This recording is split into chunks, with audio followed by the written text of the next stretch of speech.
Hi everybody, so welcome back to our ongoing quest to build a culture of empathy.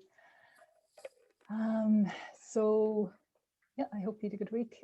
We're going to do the round where we'll do a short round of check-ins. So we'll take up to 30 seconds each. So a brief check-in on like 3 things of any questions or comments you have from the last session, our buddy call this week, how it went, and just any short, anything short that you might want to share about any circles that you held in the last week. So I will call on people in order.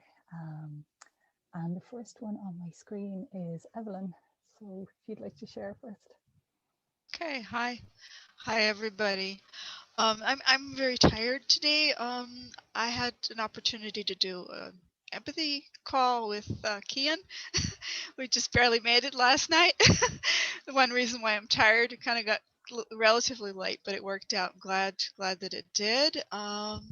And then Kat let me join her circle, and she very graciously let me facilitate, and I enjoyed that immensely. Just great. Yeah, look forward to this evening. I hope I will hold up. I'm really very, very tired. So okay. It's lovely to hear from you. Adelina, would you like to share next? So I had my body call with Lynette this week, and we talked about Zoom fatigue. It was one of our main topics, and I'm really feeling you, Evelyn. I also feel really, really tired. I did not do any empathy circle yet. It looks like I'm just waiting to feel ready. I don't know what I'm waiting for, but I'm still postponing it. But I hope that I'm going to do it soon enough. I don't know. And I'm curious to see what the next steps are in the training.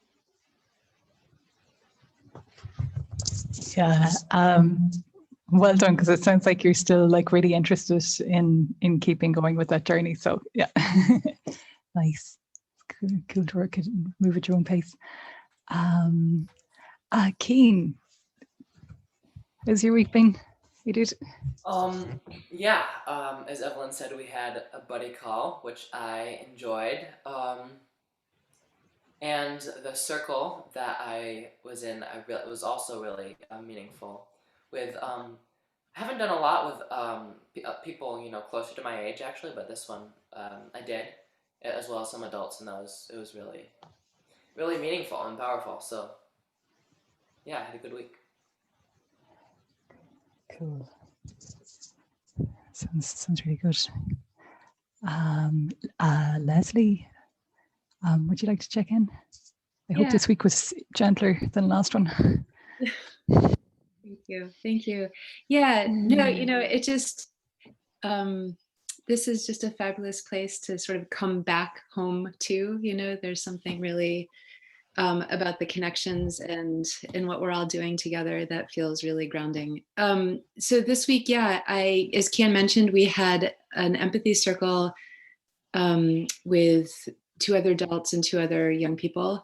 And it was beautiful and deep, and really brought us all into this space of just recognizing how much we ache to be listening, not just to each other, to other human beings, but just to just life around us. It was a really powerful experience. And I also really enjoyed connecting with my empathy buddy, Kat. At long last, we've been in 2 of these trainings together and have never sort of come together until this past week. So I'm curious to hear more, I think, about what, not to put you on the spot, Kat, but what you might be asking about, because we had a really great conversation and are wondering, I guess, we're left wondering. I'll leave it at that. Thank you. Really nice segue because Kat's the next one over. Hi, Kat. Hello. Yeah, I had a great call with Leslie, and it sort of highlighted to me the extreme difference between starting with Circle with someone you know well, and then the complete opposite when you go up to a stranger and start there. And then the question was all about being a female facilitator, dealing with young men. So I put that in the questions and comments from the feedback form. So we're curious about that dynamic and how that kind of works, because I've got some challenges of that nature in my circles. So the circles that we had, so last week I had enough people for 2 circles, although there was more for 3.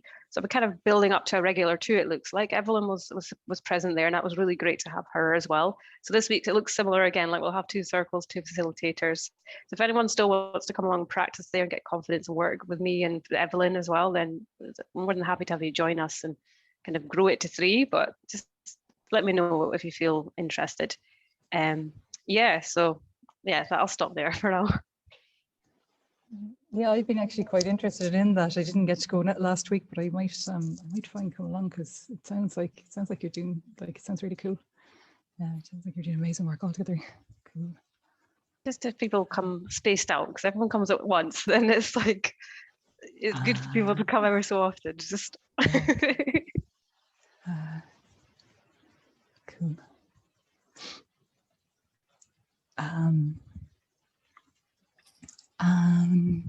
Janos, you just arrived. Hi, hello.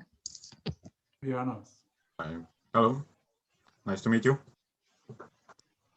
Hey. So we're just doing the check-in. So we're looking at 3 things, which is like any questions from last week, and like your empathy buddy call if you managed to get to it, and also the circle if you got to it. But yeah.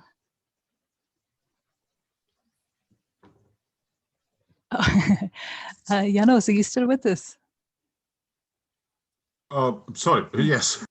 Yeah, sorry, I put you on the That's spot, and I called you just as you really arrived sorry. in. Yeah, if you feel ready, but if you're not, don't. If not, it's cool. I have a nice conversation with Graham, my empathy buddy, who is one of my favorite facilitator in the team. He good.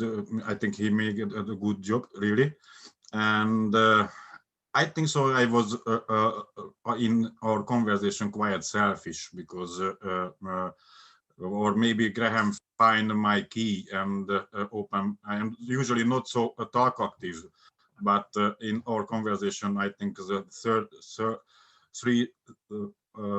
2/3 of the time I used I speak, so I didn't learn so much about Graham and thinking. So I hope so. Next time I can give back this time. Thank you. Yeah, we're all a big fan of Graham's. Yeah, it's great.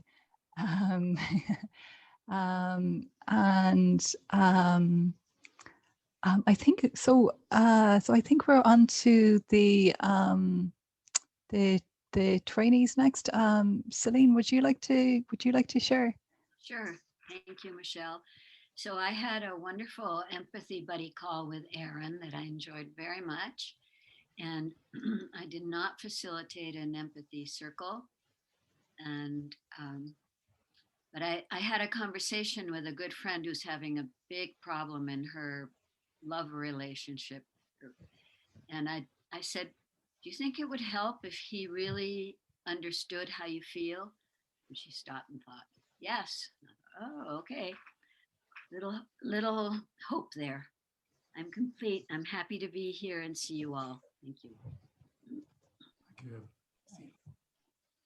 Nice. Graham, would you like to share? Yes, please. First of all, thank you, Janos, and thank you, Michelle, for your kind words. I did, as Janos said, have an empathy session with him, and though in percentage terms I did most of the listening, the whole situation was a privilege for me. last week, the empathy and facilitator session really sort of registers in my memory. No questions, no comments about it, but it was just a superb piece of work. In connection with facilitating my own, no, I didn't, but I'm involved in a little business development group, and the dynamics in that are really very, very interesting and very, very challenging. So, and facilitation is really an indirect part of being able to keep my head above water with all of that. And I've got several kind of connections, and they're all working very dynamically. So it's been a busy week in terms of people and people connections. And I am facing exams on Friday and Saturday for which I am sorely unprepared. And so my stress levels have been rather high, and I registered that in the lead up to this meeting. So I'm looking forward to the meeting. I'm feeling way, way better. So thank you all. That's my check-in. Empathize with that. Yeah, okay, cool. Erin, would you like to do your check-in? Yeah. Best of luck to you, Graham. I can feel that feeling. And I had a wonderful call with Celine, and where I felt like I got to see her, the way she's kind of building this culture of empathy in her life and like her practice, which was really good for me. I felt sort of like gave me good example and like learning, and so I was really appreciative of that. And I didn't have a didn't facilitate a circle, but I have one this coming week with a group of women who are in transition, and that's been really rewarding. So I'm looking forward to that. And today to be in circle with you all.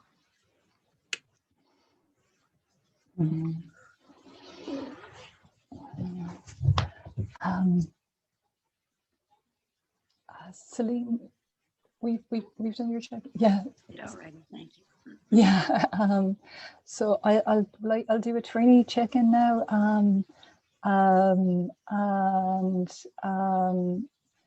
Yeah, I had a week that was, it was like gentle progress. So I'm celebrating that, you know.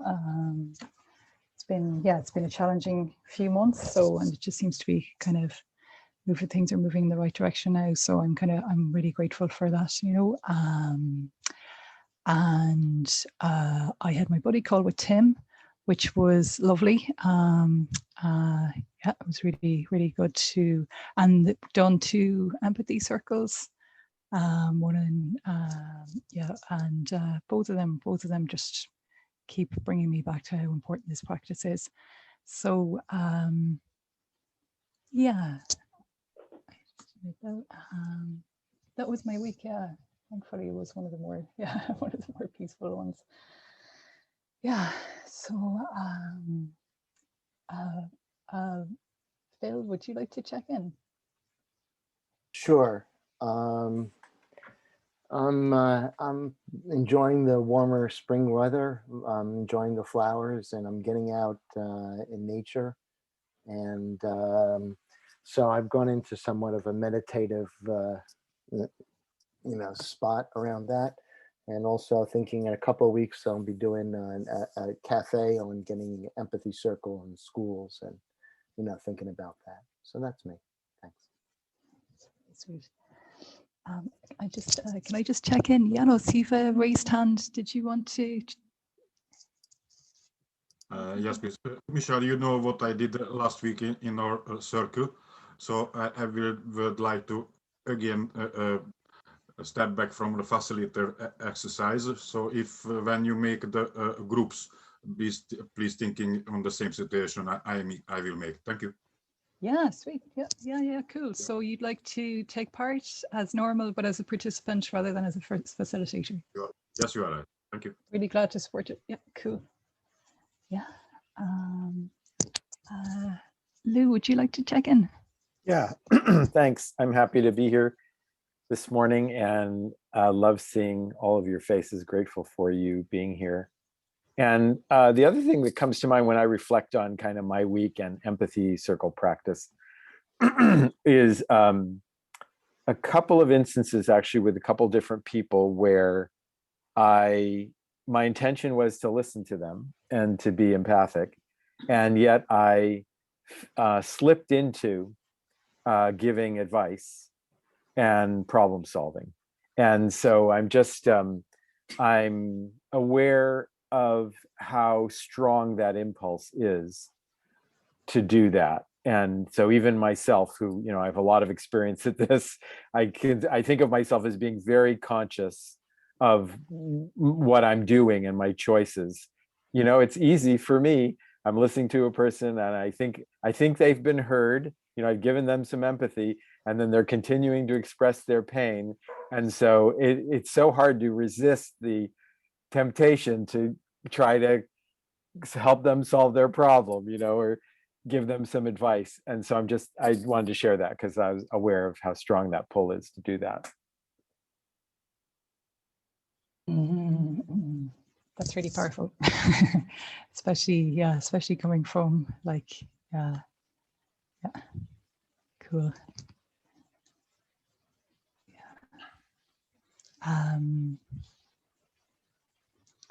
Edwin, would you like to do your check-in? Sure. Yeah, glad to be here. Looking forward to the learning and the growth and the connection with everyone. Yesterday, I did an interview with an academic who wrote a book about empathy and democracy. So he's making the case that we need to put empathy more forward in democracy.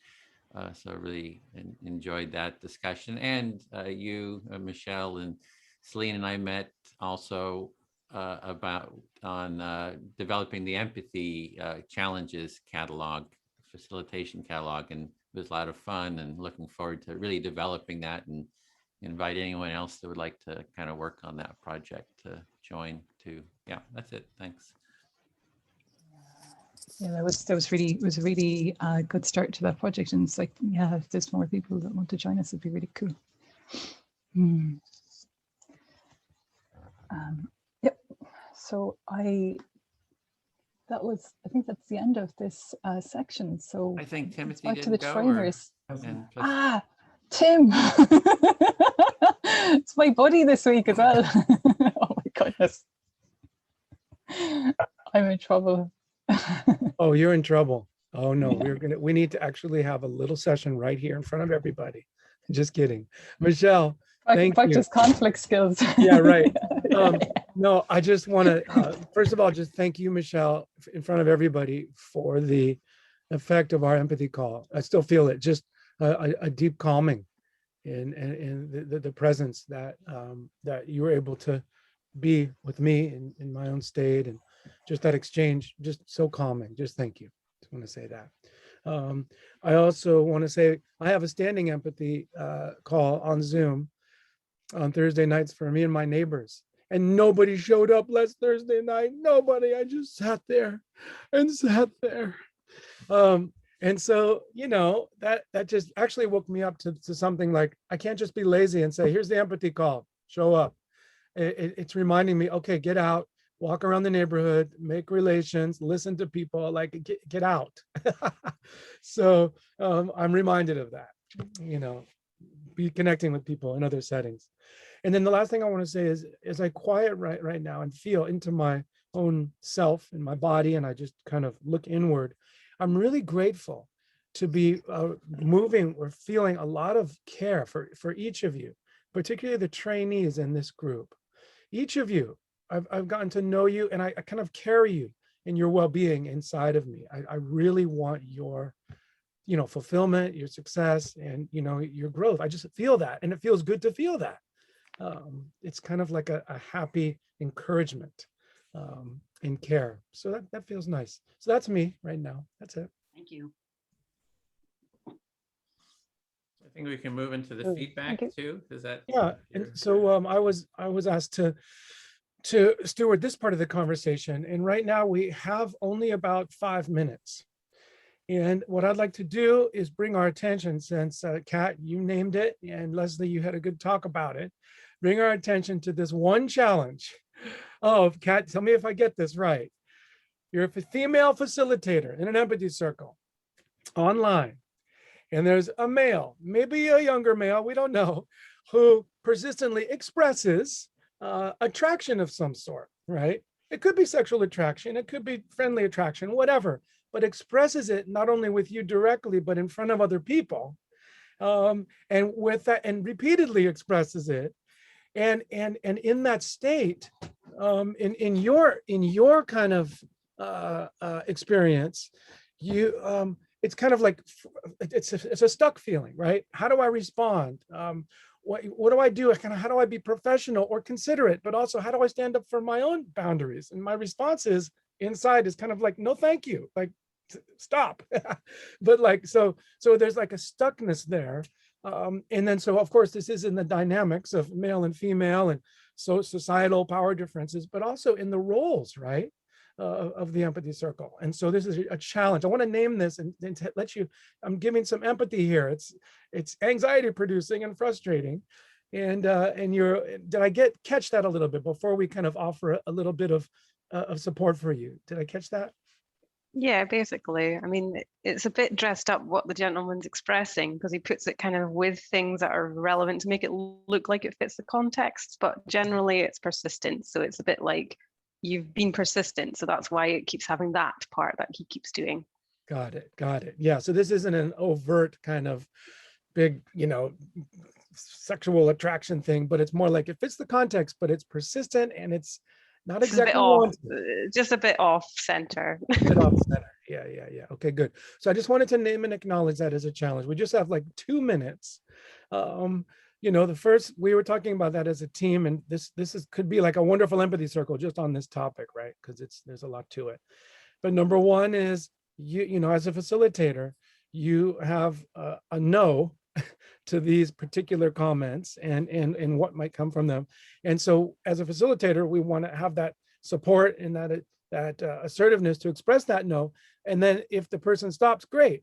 But if the person doesn't, then what do we do, right? As a facilitator, there's certain things that aren't fitting with the process. Then we name it and acknowledge it and talk about next steps, about setting particular boundaries. This is a conversation around boundaries.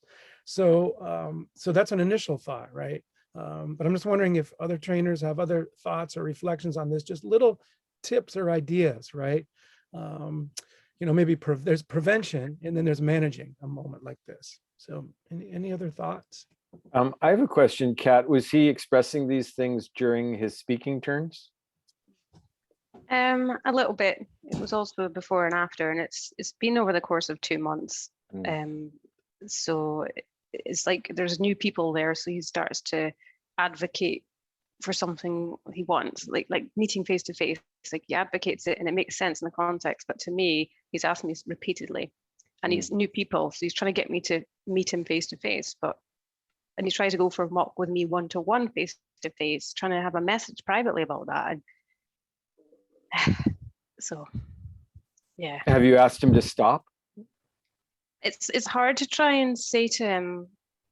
I mean, I've brought it back to say, well, I'm here to do circles. I'm here to facilitate circles, and this is the extent to what I'm doing.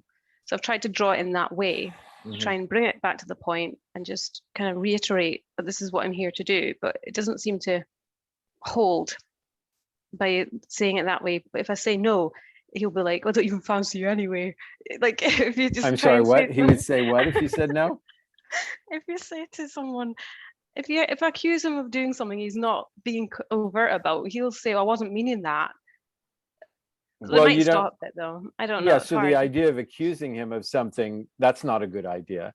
But if he's saying, if he's asking you to meet separately and you say, well, I'm not comfortable with that. I'm not doing that. I'm doing the groups. I'm not meeting with people individually. And he says, well, I'd like to meet with you anyway. Would you meet with me individually? And you say, no, I won't. I'm not doing that. And then he keeps asking you and you say, so I'd like you to stop asking me. So you've asked me this like 4 times already. And it's getting very annoying for me. And I'm actually getting a little worried about it. Like that you're not hearing me and you're not like respecting what I'm asking for. So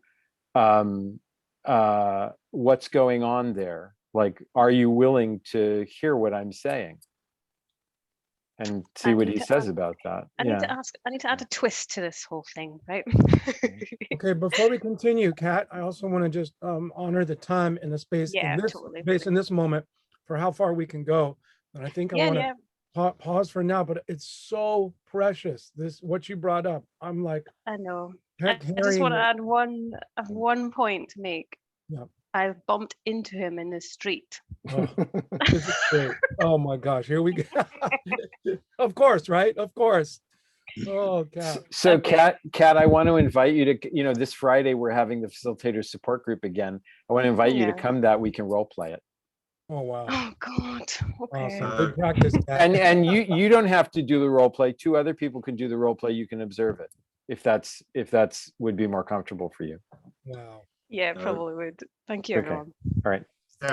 Can I make a little note? No, not right now. We need to discussion continue. here. Yeah. Okay. I just have a quick thing. Yeah. That's one of the things. It sounds like you need to set a limit, and just the keys to setting limit is to be clear, concise, and make them enforceable. That's it. So much, Bill. Okay. Okay, so moving on, we're getting ready. I think. I'm gonna describe the breakout rooms. Yes, you're on. Okay.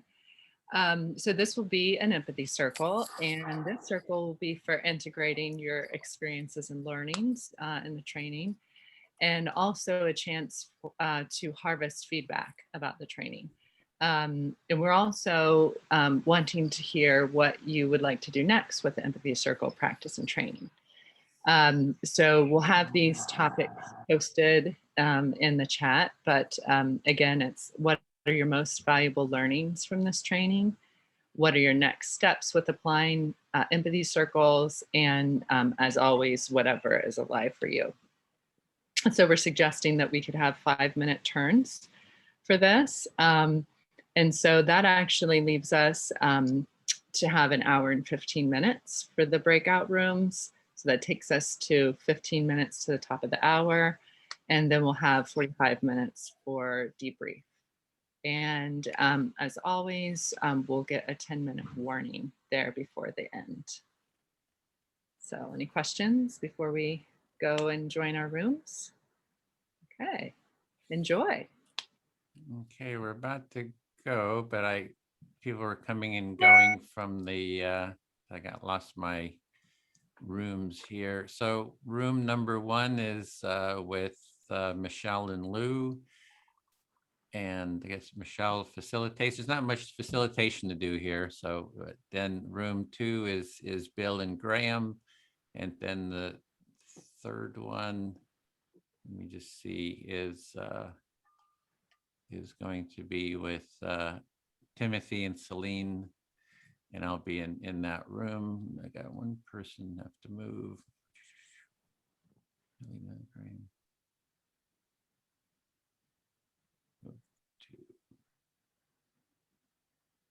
Sorry.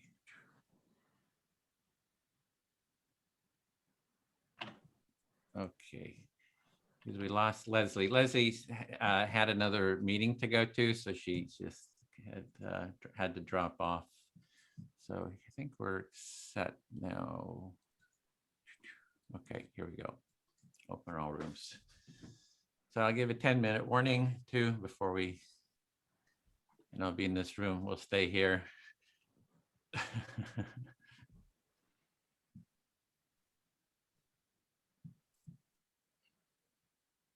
Okay, great. All righty. It's us. Okay, I nominate Kat Spence to facilitate everything. And so we have trainers and trainees, and then there's Kat. Just kidding, Kat. That's what you want? Yeah, just kidding, just kidding. Hey, if you want to, that'd be kind of cool practice. It's Celine, so you're up. Celine, it's Celine. I'm just teasing. I'm facilitating. Yeah. Yeah. Okay, well, wonderful. I'm happy to be here with you all and talk about this wonderful topic. What are your most valuable learnings from this training? And what are your next steps in applying empathy circles or whatever is alive for you? So we're having 5-minute turns, and I'm getting my trusty little iPhone. Little did they know how these would be used.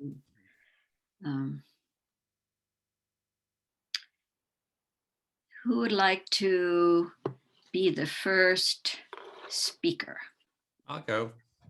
Okay. I beat you to it, Timothy. Why do you assume that I was always speaking go the cat. I was first? speaking the cat. So. Why do you assume? All I want to do is make music. Okay, go ahead. Go ahead. Okay. I was speaking the cat, if I might. Oh yeah, I'm your listener. Yeah, great. So I brought us into this room because I thought we could actually follow up on your issue. It'd be a kind of an opportunity to have sort of an empathy circle around it. So yeah, just want to share that to begin with. So you've just selected this situation to be able to follow up on the issue that I've raised. Yeah, and it's I think the first thing is to have empathy buddies around these issues, because facilitating empathy circles can be stressful. There's so much different stuff that comes up, and having an empathy buddy or empathy buddies, just to be able to talk it out, I think is the number one, most supportive thing. So one is to have your empathy buddies in a group of facilitators like this to, just to be heard about it is sort of number one for having that support, so you're not alone. So you're just having empathy for the stress and the activity involved in arranging the circles and stressing the importance of and benefits of having empathy buddies, as well as being able to have a circle like this as well. Yeah, especially for dealing with difficult emotional, kind of issues, because if you can kind of express it and share it, it kind of gets it out there, and it gets a sort of a space for working through it. And yeah, so actually can provide a space for and working through it and the emotions involved. Yeah, and something that came up to me, I didn't have a chance to mention it in the earlier section, is I remember there was somebody had called, like a salesperson, and they kept wanting to sell this. And I said, yeah, I'm not interested. I'm not interested. I'm not interested. And it was like, they just kept trying to sell it. And I said, I'm not interested. Would you reflect back what you're hearing me say? And he said, you're not interested. Okay, goodbye. It was getting that reflection from them, saying specifically what it was. And it was like, oh, it's over. Okay, so that was just kind of one sort of a tip. And I see you getting Timothy's excitement about this. So you brought up a tip about a persistent salesperson in a call, and you realize that if you tell them you're not interested and ask them to reflect that, once they've acknowledged it, it's actually over. It can be. That was my experience. After that happened, I thought, wow, this really works. I was surprised at how it just landed with, I mean, he was like super aggressive, salesperson. I was just like so surprised. I thought, well, I got to really try this more often. So it was in that case you were meaning, and you were just observing the surprise that you experienced at watching this aggressive person suddenly just land. Yeah, that really landed with them when they had to reflect it back. Yeah. The other thing is we were talking about it beforehand, in our pre-session,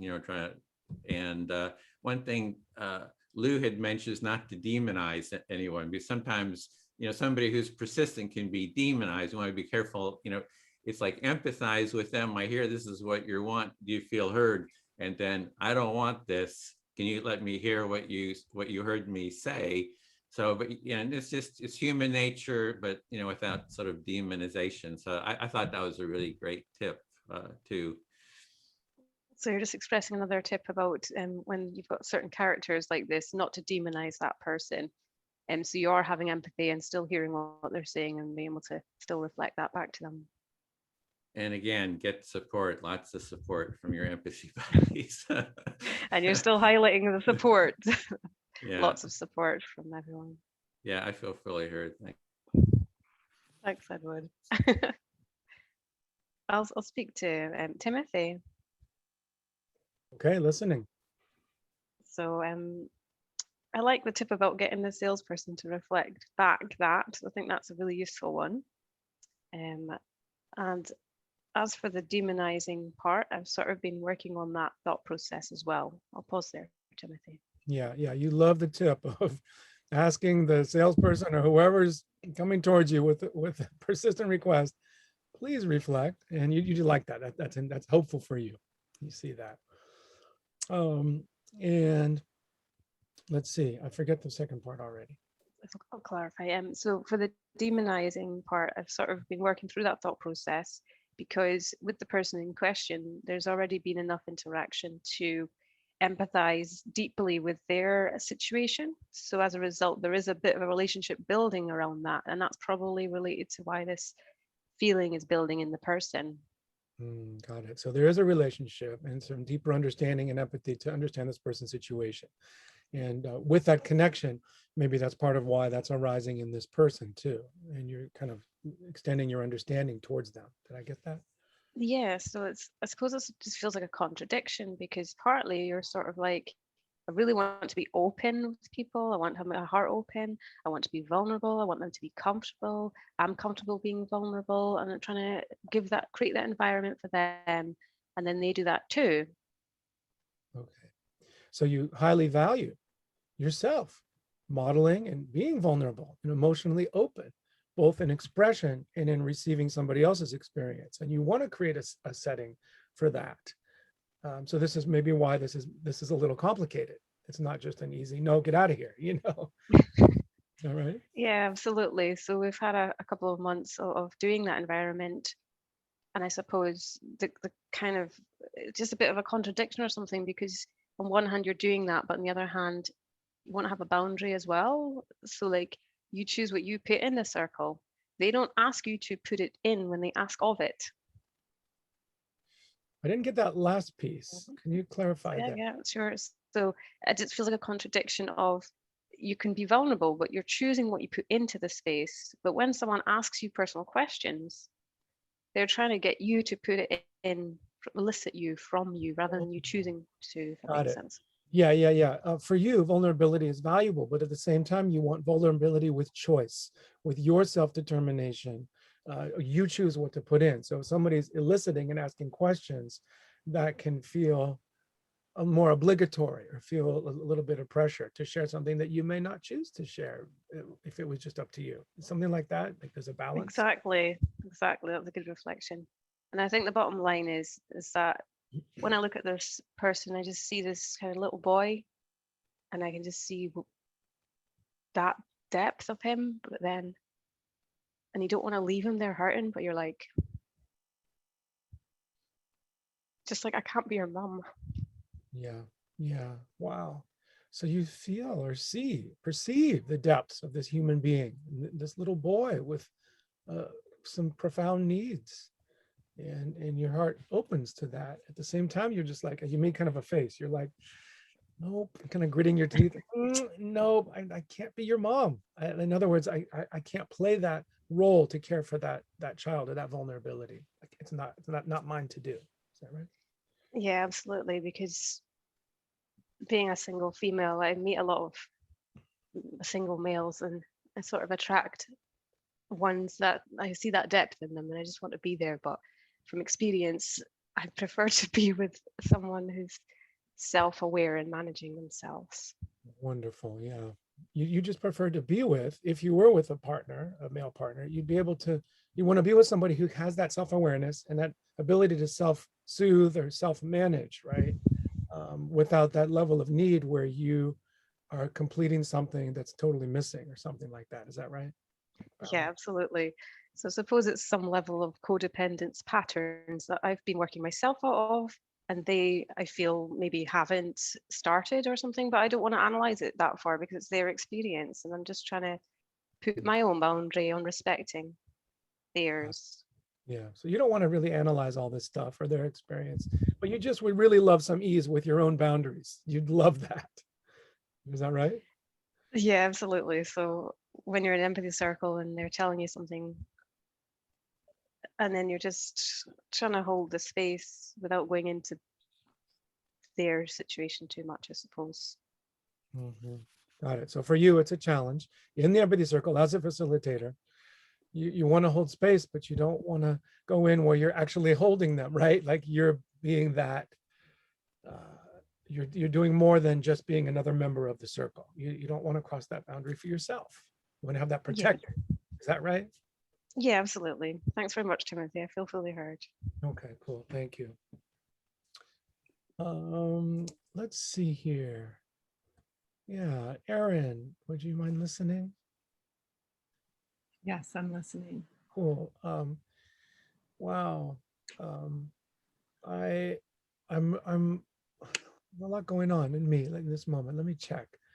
Number one, I'm appreciating a little more clarity that I'm receiving, having heard Kat speak about her experience, and the clarity that I'm feeling ease about is the description of this dynamic balance, right? I want to give my care and my ability to bring someone more comfort or ease. I want to do that. At the same time, I have limits on my energy and my capacity and my freedom of choice. And I want to protect my own role and my own integrity and my own balance, right? Especially in an empathy circle that I'm facilitating. So just the clarity of describing that tension helped me kind of settle like, oh yeah, okay, I know that. It makes sense to me.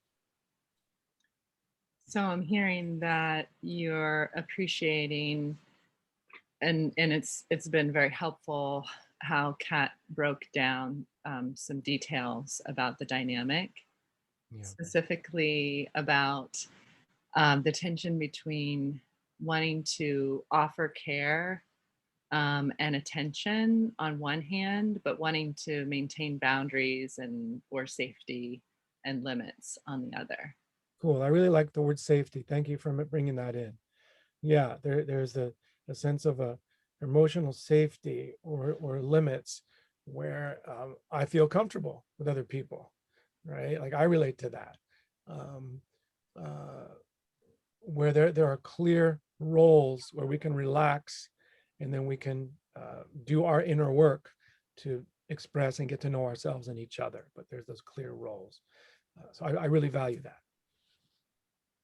So I guess you were noticing that word safety that I used to reflect and saying that expressed a place where you can feel comfortable, like, and the opposite of that is feeling uncomfortable. And where there's pressure or obligations or shoulds or have tos or unspoken expectations, there's a lot of unconsciousness going on and people crying out for things, not even knowing what they're crying out for. And then for me, that feels unsafe because it's unmanaged human needs and they're powerful. Yeah, so you're reflecting on the power of unmanaged human needs and unrecognized. Thank you. Thank you.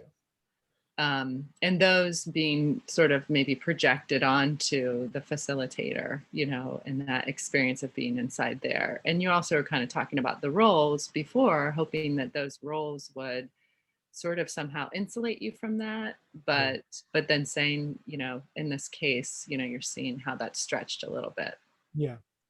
And I'm also seeing that this conversation we're having right now is one of the most important conversations in being any kind of facilitator or teacher, is to understand the human dynamics of needs and longing and crushes and attraction and projection. You have to be able to handle that as a facilitator and a teacher. And you have to have that fortitude to be clear and name things and have a clear no, and just, like make things conscious that aren't quite conscious. Like this is the courage it takes to be a facilitator and a teacher, especially in human empathy and relations. Yeah, so you said that this is part of a larger dialogue that we can have, that is one of the most important ones, which is about I'm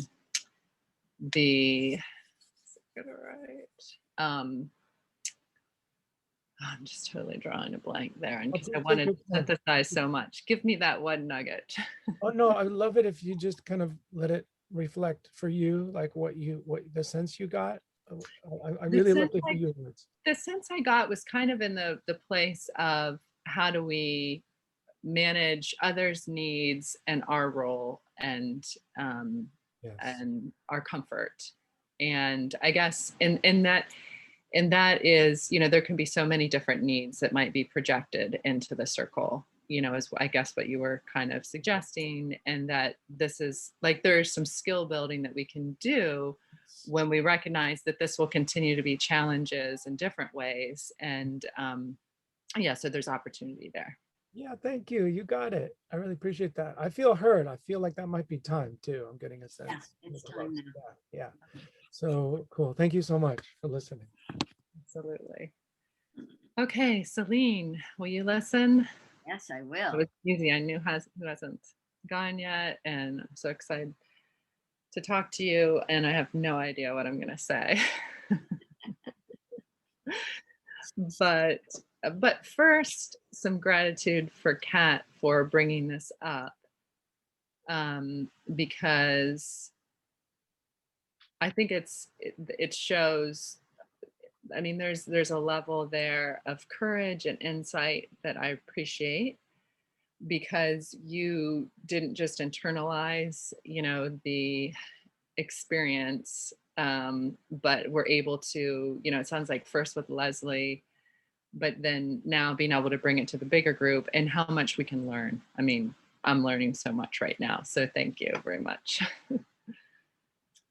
So I'm hearing you especially feel gratitude toward Kat for bringing up this topic, this experience that you didn't just internalize it and keep it to yourself, because it's an opportunity for learning for all of us. And in particular, Erin, you're saying you're really learning a lot from thinking about this and talking about this topic or this situation. Yeah. And I feel a little bit of what maybe Lou was kind of talking about, this sensation of wanting to offer a lot of empathy and compassion and just support. And also feeling like anything that I have to, like, I don't have any fixes. You know what I mean? Like, I just don't have any, like, you know, advice or anything, but I love the advice that we have so far. And felt that really resonated with me and did feel like really practical things that enforce the structure and enforce empathy all the way around. So thanks for everyone else, you know, in the group, Edwin, Timothy, for those things. So you're thinking about what Lou shared, and it really resonates for you about wanting to offer empathy and compassion and support. And you're not coming up with any strategies, any fixes for Kat, although maybe you would like to. And you appreciate the advice that has been offered so far. And I wrote down something about enforcing, and I don't remember what the rest of that part, enforcing. I think it was about the structure of the empathy circle and how that can contain things. It creates a space, but also creates some boundaries too, kind of, or allows us to stick with boundaries in some ways. Okay, so the one thing that's coming to my mind, and this is like, man, this is a big topic. This is a big thing. I mean, we've been, like, you know, this is something I don't, but I know some women every day. You know, I don't remember the last time I ever had anything like this, you know, but I know that it can be like a real, like cumbersome thing, you know. And so what I'm just like, if I have like a minute left, would like to express is just like, wow, you were having some empathy. Like I could see you empathizing with where this person was coming from because you were kind of building that relationship through circles.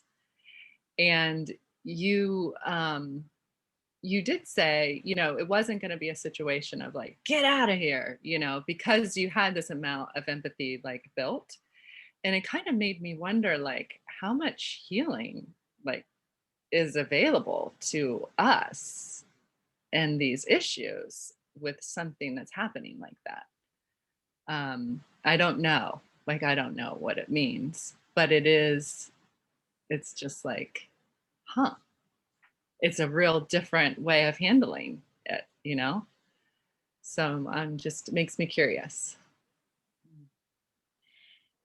So I heard you say that the structure itself contains boundaries and safety, and that you are really, and though it can be cumbersome, but you are really impressed with the way Kat had empathy for this person and the possibilities that has, and how much healing we can experience and generate in the course of empathy circles. Because even with this person who is so disagreeable behavior, Kat reached a place of empathy. I have one more thing to say. Okay. I think that, I hope it fits in. I think that you enforcing these boundaries with empathy is the most transformational thing. Like that is a gift to that person because they may have never experienced that in their life, you know? So that's the last piece. Yes. So Kat's capacity, or anybody's capacity, to enforce boundaries at the same time as holding them with empathy is for you transformational and powerful. Yeah. To recognize. Yeah. And yes, your time is up. Okay.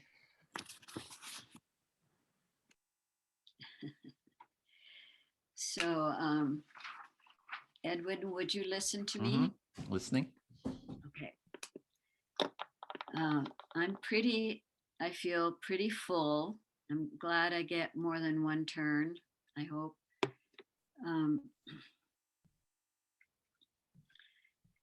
One of the great pleasures of becoming an older woman and letting my hair go gray is not having to deal with this shit anymore. I'll pause there. Yeah, so you're feeling quite full, and one of the benefits of getting older and grayer is you just don't have to deal with this shit anymore. I used to, and I still do. Well, I used to travel by myself a lot.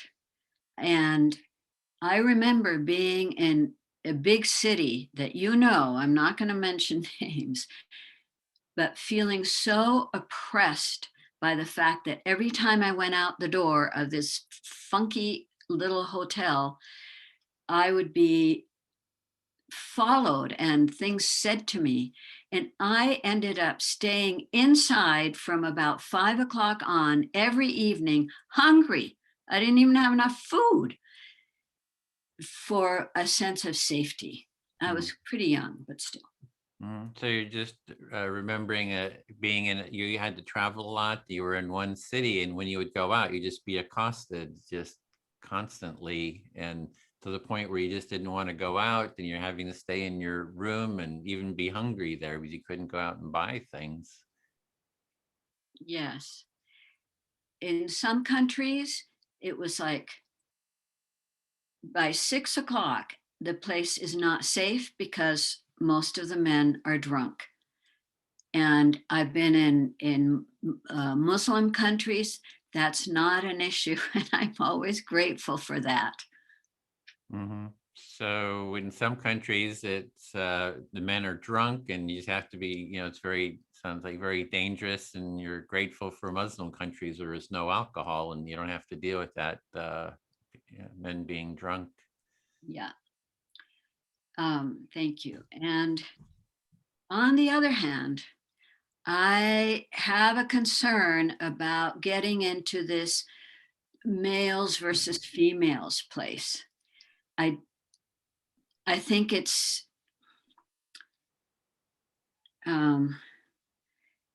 it can make us blind, and so I feel very cautious about that.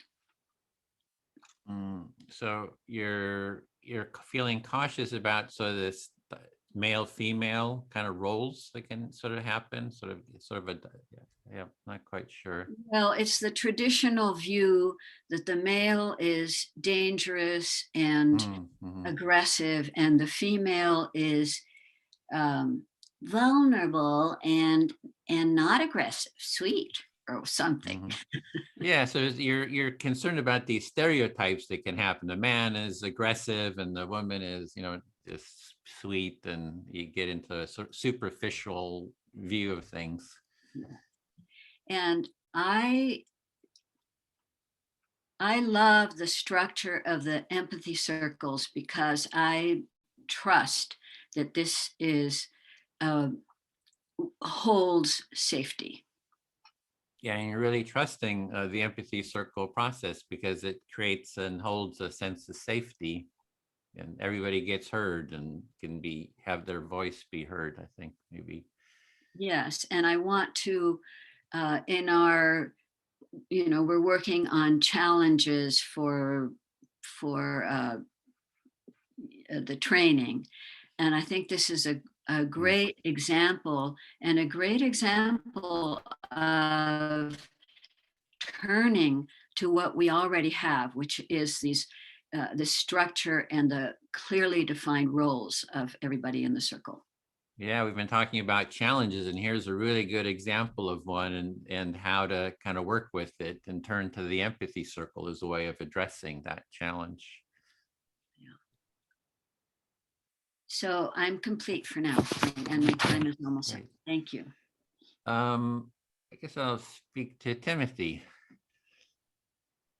Yes, listening, Edwin. Yeah, so the first thing, I was just deeply moved. It was Erin, something she said just about holding, you know, so that there's sort of this energy where you see people's humanity, but you also have your boundaries, and seeing everyone's humanity means your humanity gets heard and seen by others too. And so that's just, some of it's just very moving, so just that sort of awareness. Mm-hmm. You were moved and affected in a positive way by what Erin talked about in terms of seeing each other's humanity. And in doing that, we have our own humanity seen. The human, just the complexity, and just and that was moving for you. Yeah, and I want to share a story, which is, you know, we set up this empathy tent, you know, and I set it up in Berkeley and other places. And one time Timothy came to the tent, right? So it's the two of us out there in the empathy tent, people are coming by, and then we're there, and then suddenly this Hispanic woman comes walking by, and she's just fuming, like totally, you know, upset and angry. And Timothy starts saying, "Oh, you're looking upset and angry or something." Starts reflecting, and then he starts talking to her and listening to her. And you want to reflect that? Yeah. Wow. This is interesting. I'm reflecting a story about myself. I was there. It's kind of weird. Okay. What Edwin saw, he wants to share a story. We're out in the empathy tent outside, and a Hispanic woman comes walking by, and Edwin saw me engage with her and say, you know, you're feeling upset, you're fuming, you know, and started talking to her. Yeah, and it was that she had been walking by, and it was an African-American. It sort of catcalled her, or it's one of those things like, you know, Celine's out there talking about, you know, somebody's kind of making this comment, and, you know, she just felt really sort of accosted. She's just upset and just fuming. And then Timothy's there listening to her about that. Like, I didn't, yeah. Mhm.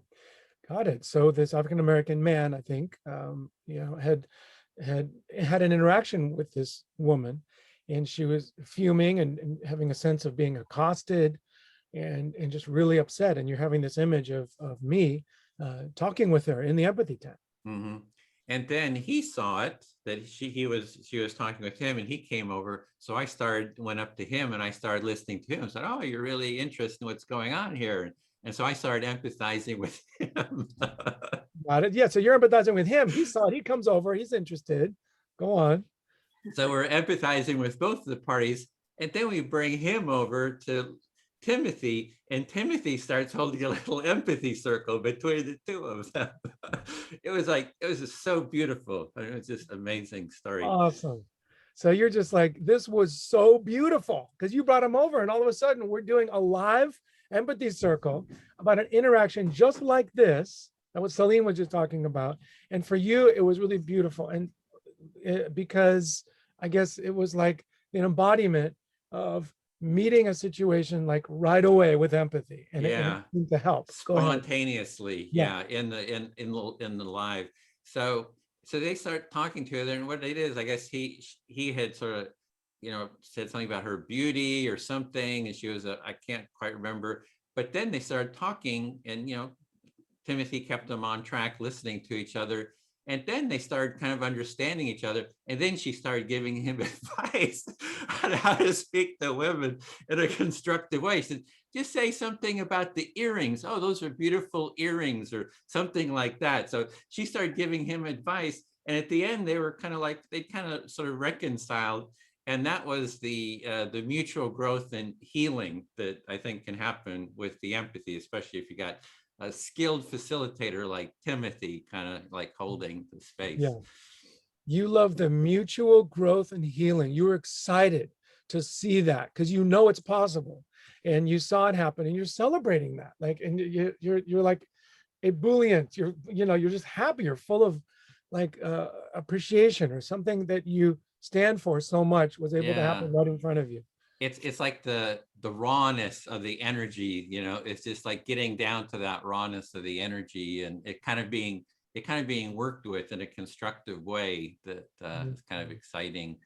And there's actually right after, and also I just finish with this, right after I did an interview of Timothy to recount the story with the camera. So I can send you all a link of him sort of debriefing on that. So okay, cool. You want to send this link and share that story from the raw moment, but you're loving the raw energy and how it's possible to catch it with a little bit of skill, and then like and kind of change the world, from your perspective, and have some healing and some trust, or maybe affinity result from an uncomfortable or raw situation. And I just finished. It's with empathy. It was all done with empathy. So that's just like the power of empathy. That's the power of empathy. It was done, and it happened.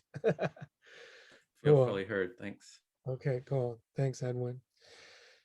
Let's see. Kat, would you please listen?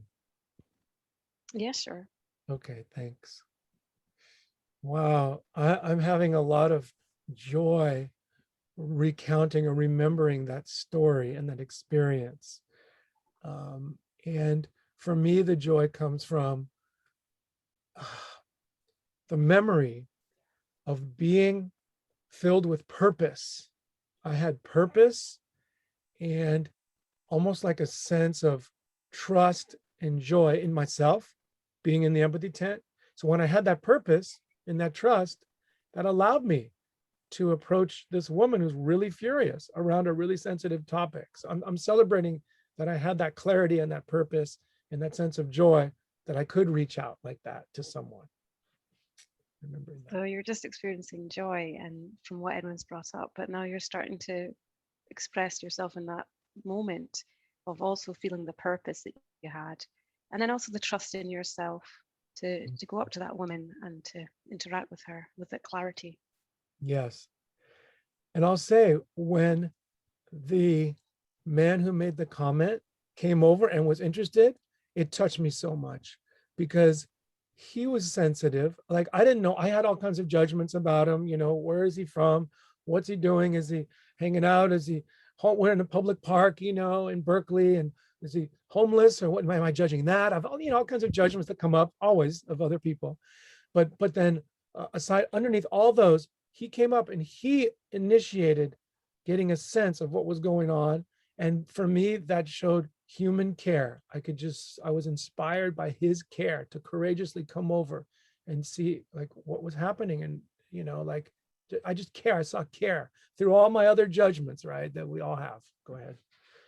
So you're just expressing that initially you could feel all the judgments kind of happening, but then he actually came up to you and then actually touched you, and you were observing the care and you were feeling that about him and seeing that.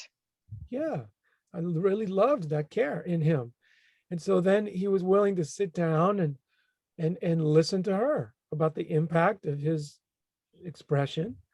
And then he would kind of start going into his own story to kind of explain.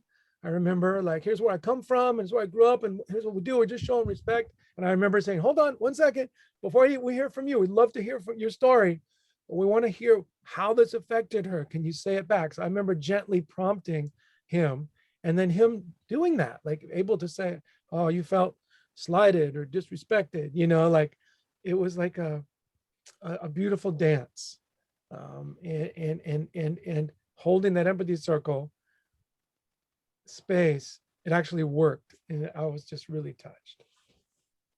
So it wasn't just that you loved the care of him coming up, it was actually his willingness to go into all of that, and you had him expressing his view and how he felt he was respecting, but then you managed to actually start them interacting back and forward with each other to get that dynamic going. Yeah, and the relief, it really was a shift. I felt relief. But here's the thing. Then one or two of his friends came over to see what was going on. And I forget his name, John or something. They went, hey, what's up, Jay? Everything all right over here? What's happening? Like, so the empathy tent was pulsing out the effect of people talking. And it started changing the awareness in the whole local park. And he's like, yeah, bros, I'm good. You know, having a little words here, and it's going pretty well. And I see what I did. And, you know, like, it was amazing. Like, it was turning the direction of human awareness and like of life itself in the park, you know, from like separation to connection. And the effect was pulsing out. It was very cool. So you're just saying we had those two together, you were bringing together, but then you're drawing in his friends, and they're all like, yo, Jay, how's it going? And Jay's all like, yeah, man, yeah. And he's putting it back out to them, and then they're coming out and spreading the circle out the way, and you're just observing that shift that you were enjoying. Yeah. And what it reminds me is we, in this work of aligning with empathy, are aligning with human, mammalian, neurological, emotional nature. We're aligning with nature. If we create a little space with a little courage and willingness, beautiful things happen. And it didn't even take that much. These people didn't know each other, they didn't know us, but we're aligning with human and natural nature. And it's beautiful. And like, yeah, and everybody kind of dispersed with a little bit of celebration and gratitude. And then Edwin's pointing the camera at me, and I'm like, what? Come on, Edwin. Anyway, but yeah, it was a celebration. And it wasn't just a love fest. It wasn't just, you know, we're all high and drunk, and just, no, it actually came from intentional practice and that effect of that empathy I'm celebrating. So it wasn't a random party where you just happened to like have fun. It was an intentional practice that you were taking on, and just appreciating the way that you were actually kind of aligning humans with nature, you mentioned. And actually, just if you can get people to have that courage and willingness, you can really see them kind of tune into that. Yeah. And then Edwin came up with his camera and just like started doing a documentary about you. Annoying, very annoying. I'll have to deal with Edwin with that later. No, I'm just kidding. It was good. And I'm appreciating everyone's documentation of all this, even this group right now, just to model this for the world. I'm really appreciating that. So you're appreciating Edwin whilst expressing mock annoyance. Yeah. Maybe not totally mock, but you know, okay. So it could be edgy mock annoyance. Yeah, exactly.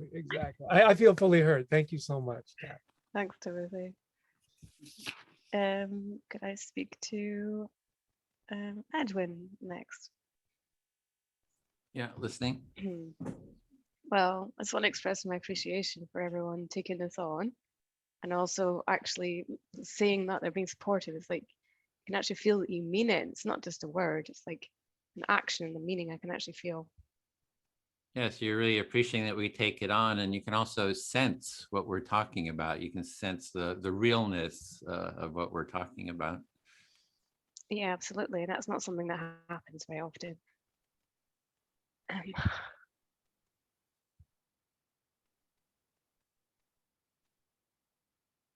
And I suppose something else to say was there's some really good points in there, so I can't really address them all, but just some really good ones. Like Erin made one about healing and having empathy with someone to that degree and what that can bring. And there's definitely something going on in that, because that was really what I thought was like, what is the deal here? Because I'd actually been a bit cheeky because I had 2 circles on Thursday and I was like, oh, I've got a breakout room I can put him in this week. So I chucked him in the breakout room.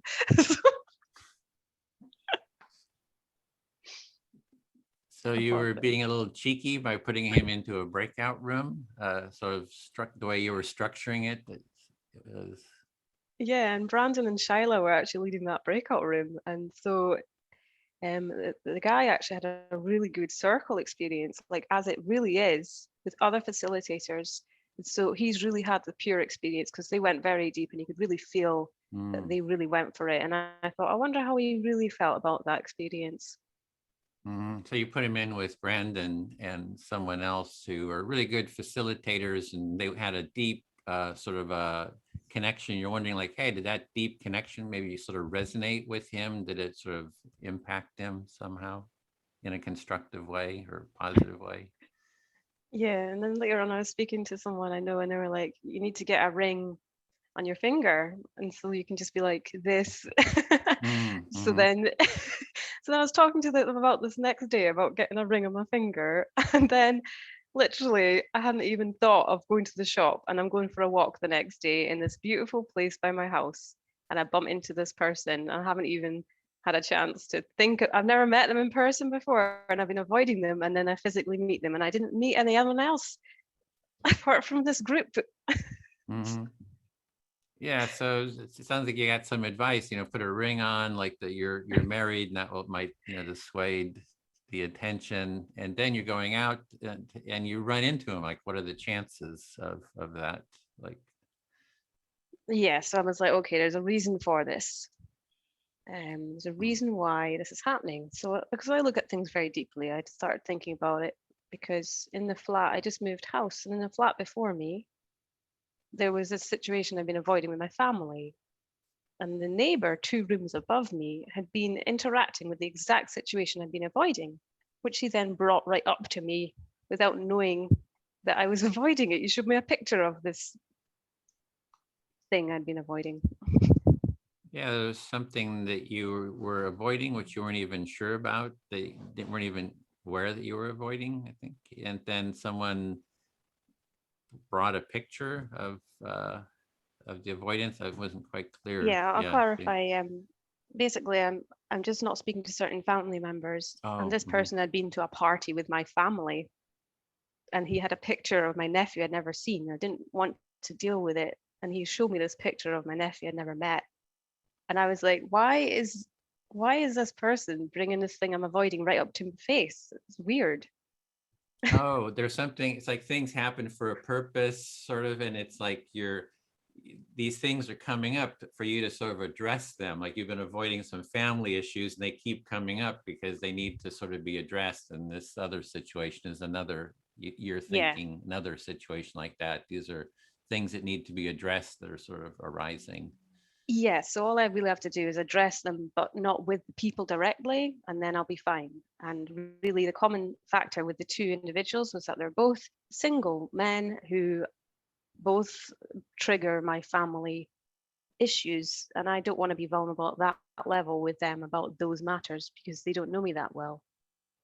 Oh, so these two men are triggering you about your other family issues, and it's like you don't want to start talking to them about your family issues because you don't know them really that well. Yeah, but if I don't like to be disingenuous either, so I just want to be honest and heartfelt and open, but not to them about that. Mm-hmm. Yeah, you want to be open and heartfelt, but not about your family issues. It's like you don't want to be talking to them about your family issues. And it sounds like there's something in the family that needs to be addressed. Yeah, there. certainly is. Thanks very much. I feel fully heard. So speak to Erin. Yes, listening. And right before you begin, I'm realizing that I want to take a little bio break. So would it be okay if I just did that for like 2 or 3 minutes and come right back while you Sure. continue? Is that okay? Sure. All right. Mm-hmm. Thank you. For me. Okay. Okay, I'll take one after the two of you talk. Okay, great. Okay. So I'm just thinking of what I told that story. That was sort of really on my mind. So now I've just been listening. I'm not really sure what to say now. So you're taking some time to think about what you want to say now because you've really been listening deeply, and you got to say what you wanted to say with the story that had come to your mind. Yeah. I think that something that came up for me is that men don't necessarily have those empathic listening skills, and if we could sort of spread that, I think a lot of these issues, if we were teaching, the empathy circle in the schools, like from the get-go, kindergarten, first grade, all the way up, these issues were, we had these tools for processes, mindsets for addressing these issues from the earliest. I think that could really help a lot especially like when I hear Celine, like the struggles that, she had and the pain, it's like that would do a lot to address, that intensity of the stress. Yeah, so you're expressing that you see a need for empathy, learning empathy skills and being able to practice empathy in men, and that is something that can be practically taught, starting at school going forward. And how would that, you feel that strongly, especially when you hear stories about like what Celine expressed, and when, how that might change things. And it would be totally constructive. I think men would be totally open to it. It's like the African American guy. He was like totally open. He needed like a little minimal prodding structure to do it, and then he was in it, right? It's like everybody's sort of open to it if you can sort of set not everybody, but most people are kind of open to it if you can sort of set the context and the framework. Yeah. So in your experience, which is broad in empathy, people are open to it and men are open to it. And if as long as like the context is there, they can learn it, and they can be open to learning it. Yeah. And then to me, it's like also obvious, right? It's like, here's the stories, here's how it works. It all works. It's like, what is going on in the culture that it doesn't see it? It's like, I feel like I'm here, pounding on the empathy drum, and it doesn't sort of resonate in the culture at large. And I'm like, what is going on with this culture? What is the barrier? What's the block going on here that, this doesn't kind of get through to the more dominant culture, Yeah. So you're saying with it being so obvious and people actually really being open to it, given the right context and everything, then why isn't the dominant culture getting it? Like, yeah. You can work so hard and you don't see it them catching on in the dominant culture. Why is that? And I think there's an assertiveness that needs to happen, just like Kat can be assertive, like, this is what I have to say. Would you listen, reflect back what you're hearing.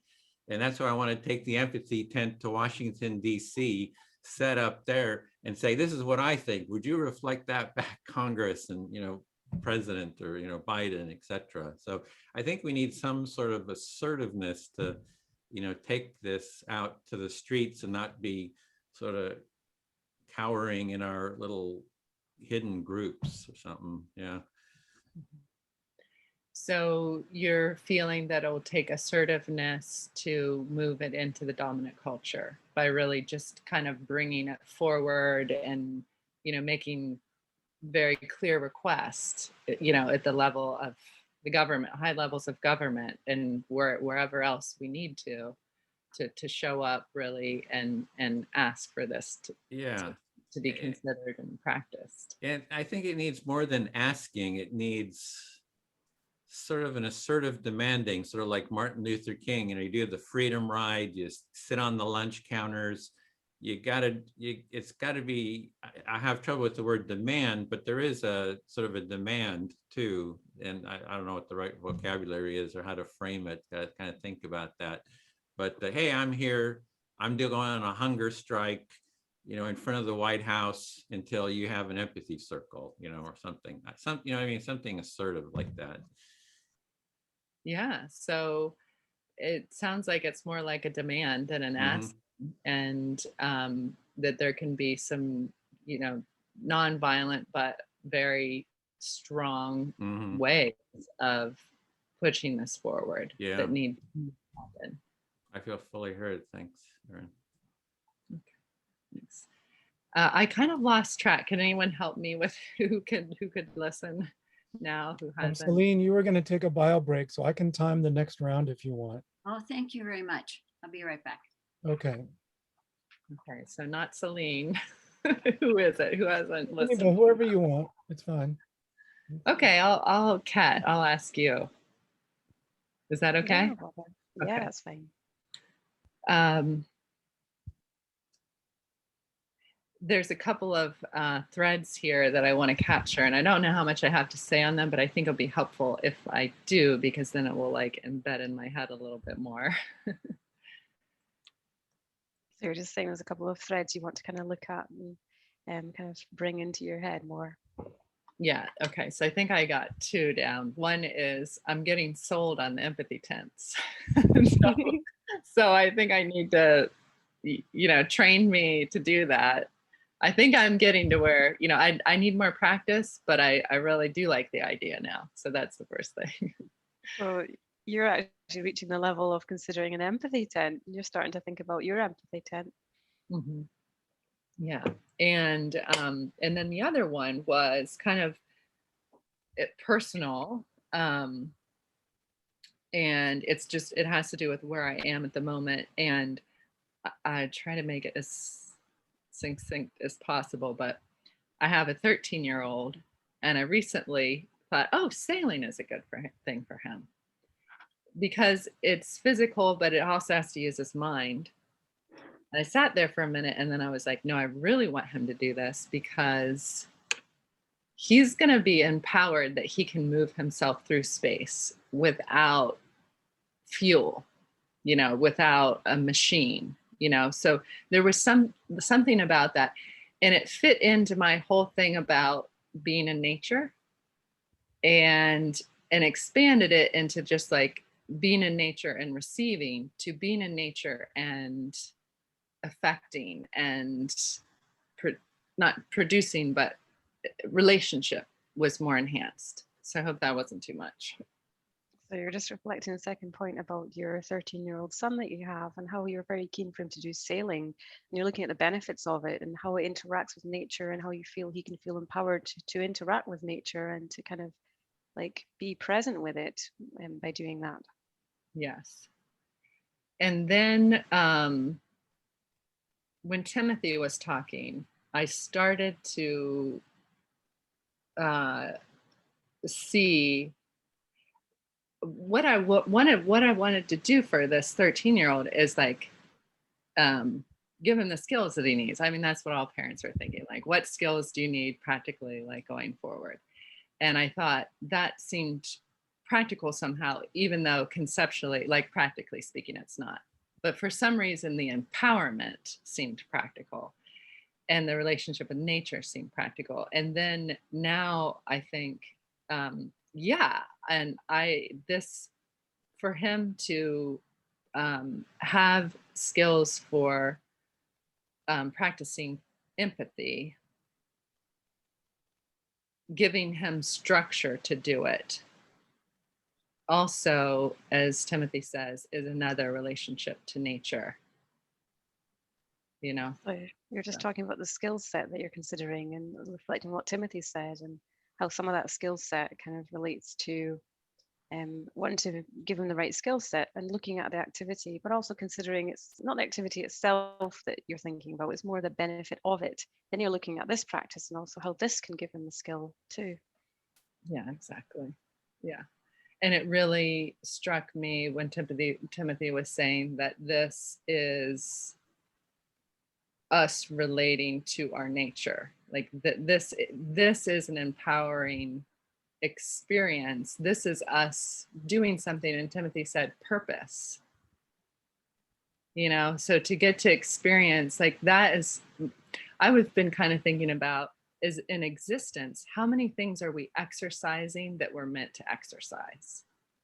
And I wonder if we're not exercising in empathy, like we might be so at a loss just from not exercising that skill. So you're just sort of reflecting on what Timothy was saying about the purpose and being in tune with nature, and then looking at empathy being a factor that we should actually naturally be exercising and using, and how that can be atrophy, like a muscle. Yes, it can be atrophied and we can be so disempowered by not exercising it. Yeah, and the disempowerment that you get as a result. Yeah, that's it. Thank you. I feel fully heard. Thank you, Erin. Celine, would you be my listener? Yes. Thank you. Okay, so I Would you really like- appreciate. Oh, I'm sorry. Would you like me to keep timing, Celine, or do you want to do No, that? not necessarily. Thank you for asking, Tim. Okay. I got it. Okay. Good practice. Go ahead, Kat. Okay, so yeah, I'm just reflecting what everyone's saying again, and I can see that I don't need to say a lot more about my situation because I think I see what I need to see out of it, and also I can reflect on it being a barrier that if I can master it, it's a big step in the whole thing to being a facilitator successfully. So you're feeling that you don't need to hear much more about your situation, but you're seeing the lesson in it, and that this is a skill or a capacity that as you develop more, you see it very helpful for you as a facilitator. I wouldn't say here. I would just say more like I don't need to go on about it too much because I don't want to take over other topics. And then generally, I think for me, it's like if I can solve this challenge, I think it's a big step in my skill because I feel like it will open the door to a lot of things because I won't be as worried about going further when I've solved it. So it's not that you don't want to hear anymore, it's just that you don't feel you need to go on and on about it. And you see this as a big step in your development, professionally even, and probably personally, that to feel confident that you know how to handle this kind of challenge. Yeah, because I do feel like sometimes I'm a bit young for things I try and do, but at the same time, I don't ever give up. I just do it the really hard way for ages until I get better. So I'm not going to give up, but at the same time, it's nice to know an easier way. So your way is to keep working at something that's a challenge, that's difficult, and you're not always sure that it's going to work, and you also don't give up. You keep trying. Yes, absolutely. So I was looking at the projects page as well, which is quite interesting to look at. So I was kind of like adding some stuff on there and like tidying up some people's formatting. So, and I was like, oh, that's quite interesting. Some stuff in there I added. And then I was like looking at different populations of people online and also physically to start thinking, how to approach them all in little pieces of connection. So you've been looking at the projects page and find it quite interesting, and also noticed a few things that could be improved a little bit, and that you're also thinking in terms of different populations and how to work with that issue of different populations. Yes, because I realize that part of it is your personal interaction with people. Another part is giving them confidence and then having leadership as well with the way that you're coming towards them. So you're seeing that it's how you're interacting, but how you are giving others or allowing others to have, what's the word that you use? Power in their agency is the word I'm looking for, so that you're managing the relationship between leader and follower in a way. So. Yes, I think it's like sowing little seeds and then going, right, I've got my little seeds and I'm going to start watering them, and I don't want to have too many seeds because I need to be able to water them, and how many seeds is too many, and do I have enough water, and am I overwatering this one or underwatering that one? So it's like a little garden of potential. So you're using a metaphor of sowing seeds, and in terms of all of these different projects and relationships that you have going, and how much nurturing do they need, and how much can you do hands off, but oh, wait a minute, they need more care, and the balance of tending to all of these projects and interests and of yours. Yeah, and each one of them I'm kind of looking at in terms of, can I get them to an empathy circle, and then also can I get them to come to the facilitator training? So that's kind of like my little garden of potential interest. So you look at potential interest from people in terms, you're keeping in mind, is this someone for empathy circles? Is this someone for facilitator training? So you're kind of tracking all of these people. Yeah, and then in my kitchen, I've got all these different plants, and I think I need to learn about each plant because I think they're all different. They all need different amounts of water, and I'm thinking I can't just throw water at them and hope for the best because like my fern's dying. So I need to learn about my plant species a bit better, and I think that relates to people. Yes, so you're continuing this metaphor about taking it to the plants in your kitchen and how you relate to them, and which one needs more water, which one has too much sun or whatever, and seeing that people are the same way, and it's just not one way of relating to everybody. Yeah, absolutely. I feel fully heard, Celine. Thanks. Thank you, Kat. So Timothy, would you be my listener, please? Happily, Celine. Well, I'm excited. I'm looking forward to the conversation about how we're going to turn this topic into one of the challenges in our whatever that project is called. Mm-hmm. Yeah, you're excited about kind of writing this up and gathering it amongst the list of other challenges and clarifying it there as a resource for people.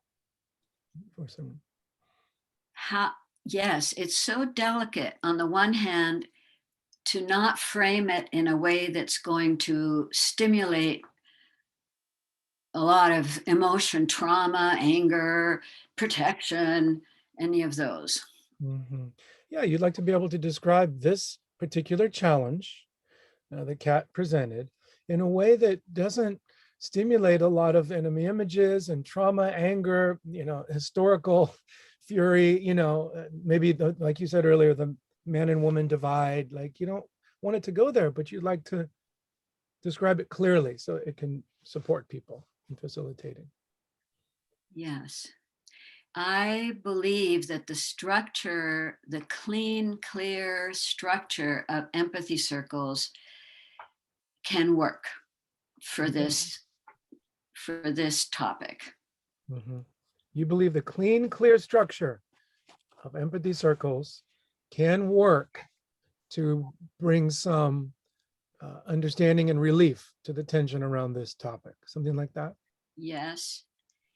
And I want to contribute some language in terms of thinking from NVC, if I remember it correctly, in terms of about leadership. And that the leader of the moment is the one who has the capacity and the willingness and the skills in that moment to do that job. It doesn't mean that they're now leader in this in perpetuity.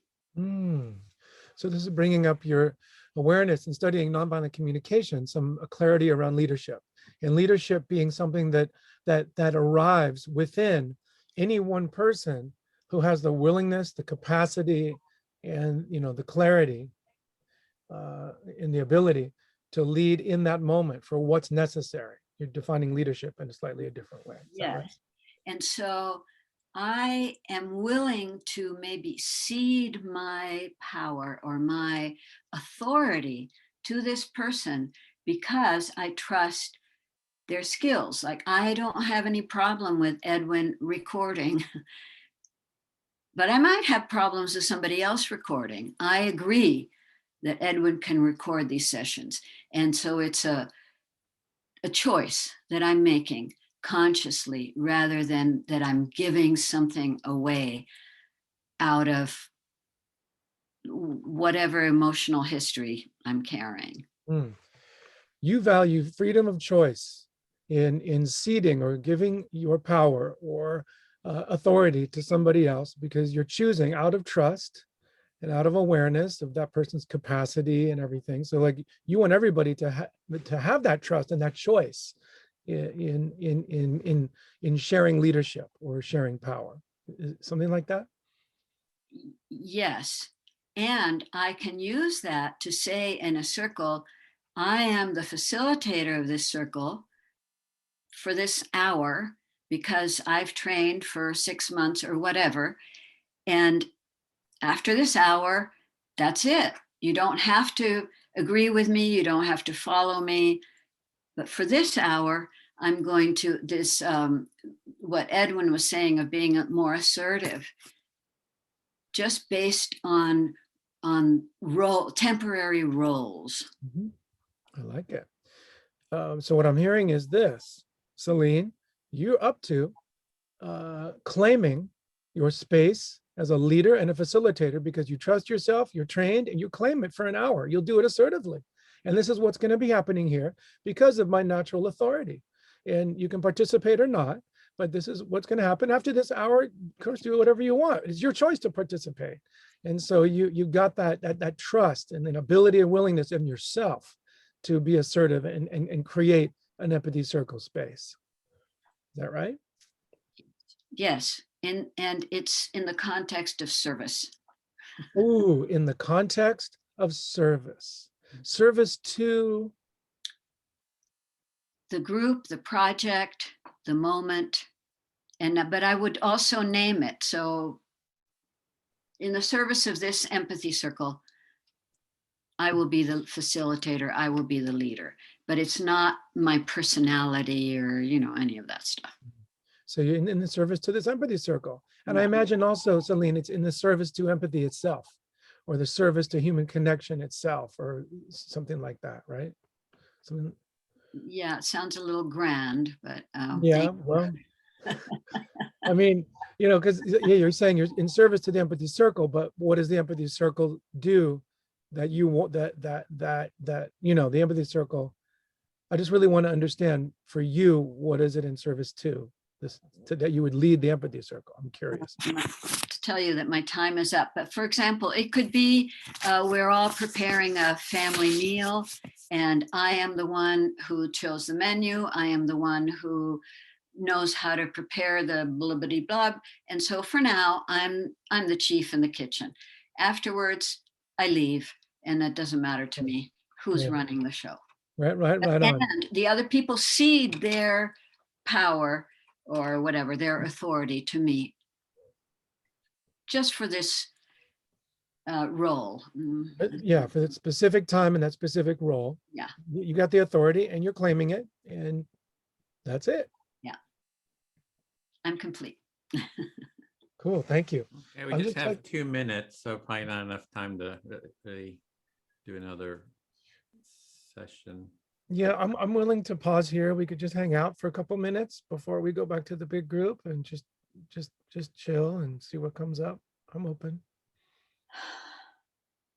I just saw you have a big sigh, Celine. Was that, did you feel fully heard, or you're not complete? You, and it's such a big topic, and I can get very excited about any piece of it. I really am with you, Kat, and appreciate the depth and breadth of your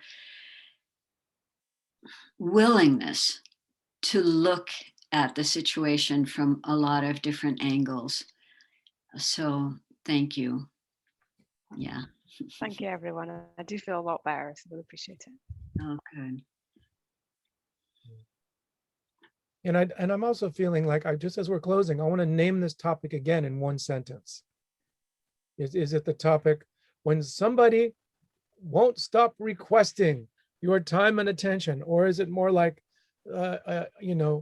when there's a crush and somebody won't give up? I don't know. How would you describe it in one sentence? I love summarizing this topic as a label. Kat, maybe. It's just sort of unsolicited interest and persistence. That's great. How to respond to it. How to respond to unsolicited interest and persistence with empathy. And persistence and persistent requests, unsolicited interest and persistent requests, how to respond with empathy. Yeah. But also power in your own boundaries. And like, yeah. Okay, that's like one sentence a lot, but it feels good. Something along those lines. So we're going to close the room. Thanks, everyone. And I put the link in. I found the link to the video of, and you see the empathy tent. That was great to hear that you're in, Aaron, you're, hey, what an empathy tent. You can see some pictures of it us in the tent. So anyway, I think I might put it into the main room too. It is already in the main room. I'm embarrassed. I don't think it goes into the, I think it only goes into our group here. No, everyone. I think it goes in the main. I'm looking at it in the main. No, you and I are, it's only Oh, in I see. 5 of us. I don't think the others see it. So anyway.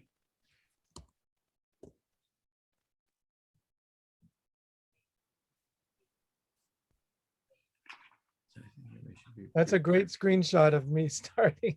I look all intense. Oh, that's funny. I'm like, yeah, I gotta tell a story. I got a story for you. That's fun.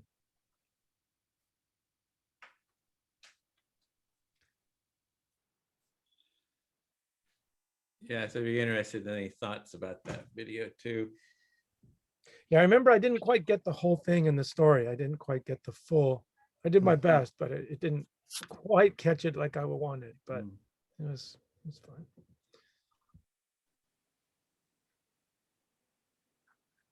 Thanks, Janusz.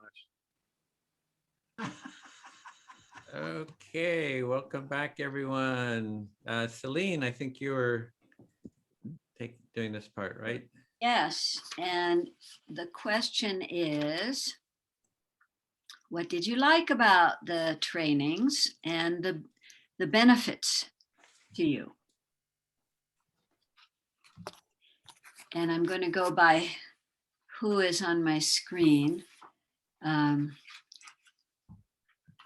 So don't move.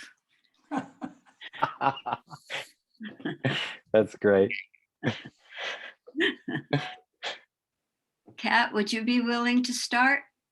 Yeah, of course. Yeah. I always like different things about the training, and for me, I'm growing all the time. And I just feel like, oh, I'm very young, but I'm also like, no, I'm going to do this. It's like learning by doing. So I really appreciate everyone's having the kind of access to all this knowledge and experience is really, really beneficial to me. And then obviously being able to apply it and then see the confidence over time and just keep going, and you just keep seeing it growing all the time, and it's really, you can see it in front of your face quite quickly. So I really appreciate that. Thanks, everyone.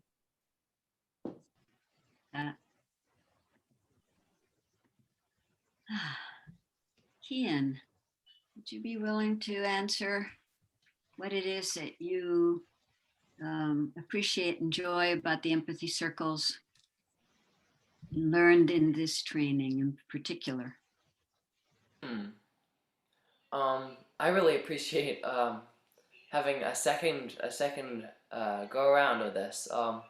I feel like I'm not so focused on, okay, how do I just do this? But I can really feel like I can go deeper and focus more on actually connecting with the people that I'm working with. So I've really appreciated that. Thank you. Yeah, I like that. To moving from the production and how do you do the steps to enjoying the connections. Yeah, thank you, Kian. Evelyn, would you be willing to share what you have enjoyed and learned in these circles? Well, I think one thing and one reason for joining, I had mentioned that I was very lonely. So I think it's really helped me to reconnect with the world after this COVID. I mean, it's not over yet, but that was a big thing. And I've done other things. I mean, it hasn't just been this group, but that helped me along, you know, to structure things. And I had one meeting a week and empathy buddy call and this. And so I've been able to also reach out in other ways. I think the empathy circle work has helped me to listen to myself and understand what I think is really important and what I value. So a big chunk of self-empathy, I guess, in this language. And then I was able to exercise or rediscover my old facilitation muscle, that I still can do it and I still like it and I enjoy it and it's the greatest thing in the world for me. That's what that's how I would summarize it. Yeah. Thank you. Thank you very much, all of you. Thank you, Evelyn. Wow. Sounds like it's been very rich and deep and broad in many ways. Thank you. Janos, would you be willing to say what your most valuable learnings have been from the training? Yeah, thank you very much. I think this is a self-learning about myself. And also learn a really nice and simple method for this. And our circle speak about the community building, communication and leadership. I think, and this is why I'm here, because in this case, I don't have quite good skills. So that's why maybe I'm here to improve in this kind of skills, soft skills. Thank you, Thank Jan. you. Thank you. Okay. Adelina. I'm grateful for the experience itself. It's been an amazing road so far, and I'm definitely going to take the training once again because I'm not feeling like I have reached everything or learned everything that I want to know. And this is something that we were discussing today in the training, that I'm having this feeling of wanting to know more and more. And yeah, I think that I just touched the tip of the iceberg, and there's so much more to learn about this, and I'm just curious uh to know more and to bring and to take it to other people as well, and just let them know how it feels to feel heard. Yes. Thank you. So you're wanting more. You're enthused about continuing learning more, going deeper and spreading it wider. Totally. Yeah. Thank you. Thank you very much. And where am I going now, Edwin? Am I asking, or Yeah, anybody? we could check with everyone, the trainers, I guess. Okay. I'll go with trainees. Where are you? Graham, would you speak about most valuable learnings from this training and what your Yes. next steps are in terms Yes, of empathy? indeed. Thank you. My basic thought is that I've been offered a gift, and that's participating in this little learning environment. And the kind of thing that I'm discovering is that there are lots of threads, or at least I'm aware of, there are lots of threads where I'm building up or inching up my skills, my competence, my confidence as well. And this will naturally evolve into me doing something similar.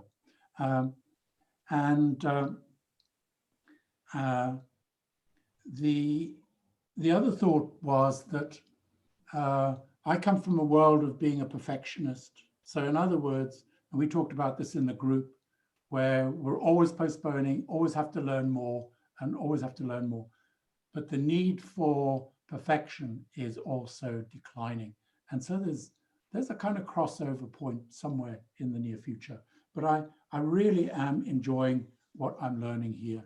And there's so many small little things which all build up into an overall picture. But I am feeling good and confident. So thank you very much. Thank you, Graham. I love the word gift, and it sounds like it's a gift in many different ways, and you're recognizing it in different parts of your life and your being. Absolutely. Thank you. Thank you. Michelle, would you? Yeah, I think the main thing that came up on this training we just had was like this idea of the practice being simple but not easy, and that it takes like practicing one simple skill like 10,000 times, like to really get some like mastery. And I was reflecting on that on each circle that I feel like I'm inching forward, like something like what Graham described of like this like steady progress. And it's that I feel like I'm a different person comes in, and an hour and a half later something shifts and a slightly different person comes out the other side. So what that looks like is either like my perspective has broadened, my perspective has pivoted, or my perspective has deepened. But it's always new, and there's always this novelty of like each time it's like I'm repeating the same thing over and over, but each time it's new and I'm learning something new and I'm growing and I'm feeling this like broadening of the heart and of like connection and of like friendship and of community. And yeah, I'm celebrating that, like, yeah, like that gift that people are talking about. It's really sweet. Really grateful for it. I'm really, really grateful for all the people that were on that circle there now. It was really a really beautiful one. Thank you. So yeah, I'm hearing how you have continued with this work and watch yourself deepen and broaden, and the change and the addition of more and more perspective, more connection with yourself, connection with other people, creation of community. It sounds like it's a very rich experience for you, Michelle. Yeah, thank you.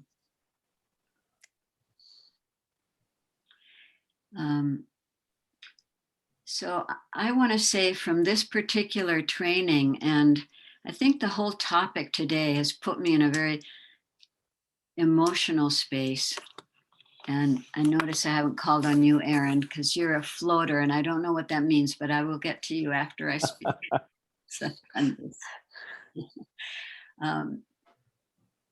That having something happen to two connected members of the group in a small group was a very powerful experience. And I noticed how much we cared and kind of came around Kian and Leslie. And it's very touching to me how that happened and how much care and respect we felt, and how I felt you in the center of this circle. So that effect has affected me a lot in this particular circle.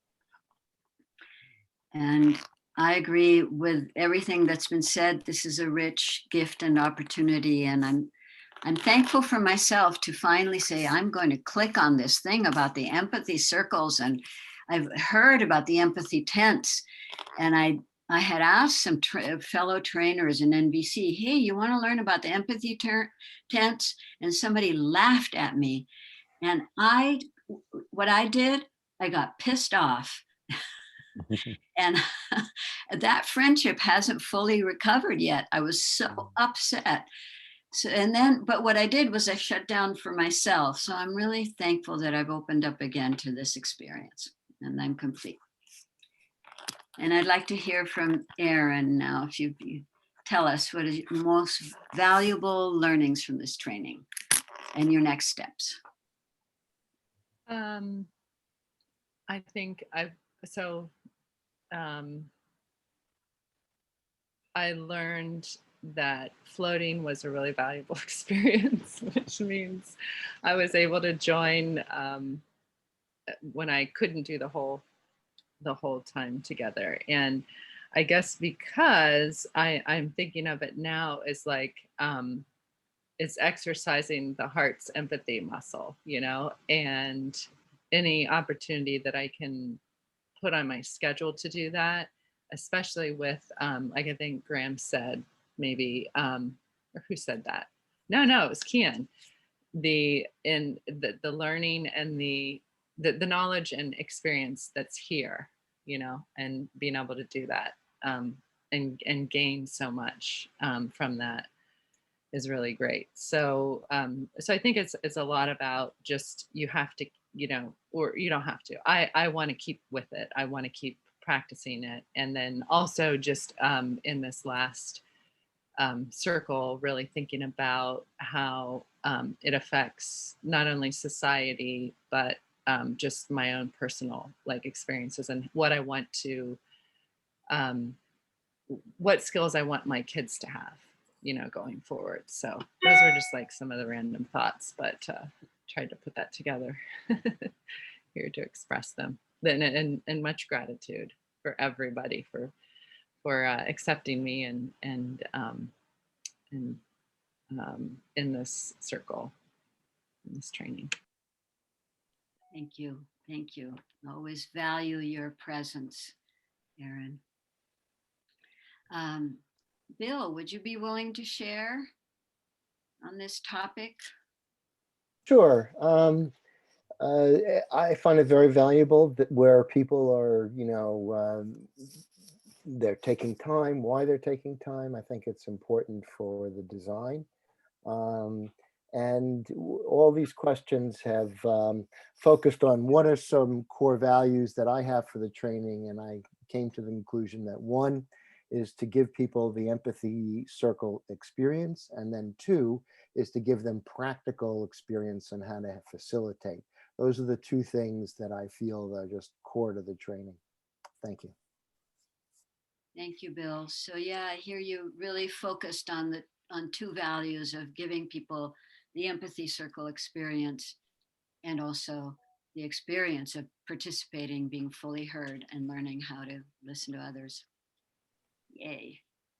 And Timothy, would you go next? Yeah, I'm really inspired today. Really, I just want to call out war culture. And as opposed to war itself, like war itself, okay, in very limited circumstances, yeah, we need protective use of force, but war culture is a crock of shit, if you ask me. War culture is domination, manipulation, control, demands, taking what we want, you know, dominating others, all about survival and domination. This work around empathy counters that. because war culture destroys life. It's culture I'm talking about, the way we treat ourselves, even internalized culture. So war culture, domination culture, we're working to create a space outside of that and to reconnect relationship. War culture obliterates relationship and well-being of life. So I'd rather be fully alive, and empathy turns towards life. It does. And so I'm glad we're doing it. I'm also really realizing today that empathy itself, receiving empathy, and when it lands and we have that feeling of being fully heard, I'm writing this down just now, this returns energy, the free flow of energy and information into the human nervous system, returns that free flow of energy and information to the human nervous system. And when this happens, here's what returns. Energy, clear perception, creativity, empathy for others, play, flexibility, responsiveness instead of reactivity, and enjoyment of life. So what are the benefits? That's a partial list of what empathy does for humans and me. And I'm really enjoying practicing that. And so, yeah, just I want to say that. And one last thing, I also want to honor and respect readiness, because Bill's saying, yeah, we need to practice it, put ourselves in the seat until we're ready to go out and do it on ourselves, no, with others, from ourselves. And so, when Evelyn said, talked about readiness, I'm like, yeah, we trust our readiness, and we're here to mutually support each other and practice until we're ready at our own pace. So I really, really honor and respect that too. And this is a place to practice. Anyway, that's me today. Thank you. Thanks, Timothy. I'm hearing you celebrating empathy circles as the alternative or an alternative to war culture, and choosing life and respecting readiness in all of us in this process. Thank you. Lou, would you be willing to share with us, please? Yeah.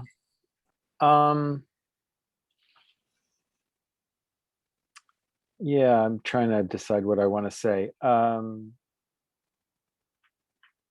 So I think, a learning from me, a learning for me from this, which I get reinforced, I think, pretty much every time we do the training, is the power. Well, first off, just recognizing that people come into the training at different places and they learn at different paces, and that part of creating a culture of empathy is holding everyone together and accepting everyone where they are and helping them to take the next steps along whatever path they're taking.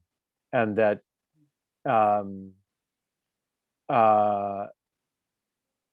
and so having a structure that's loosely held allows for that.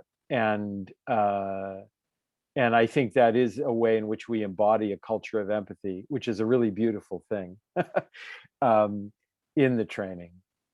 And I think I also want to make a comment that's related to what Timothy said about war culture. So I'm familiar with Kenneth Boulding defining kind of 3 ways to use power in relationships. So one way is threat power, which is, do what I ask you to do, or you're going to be sorry that you didn't.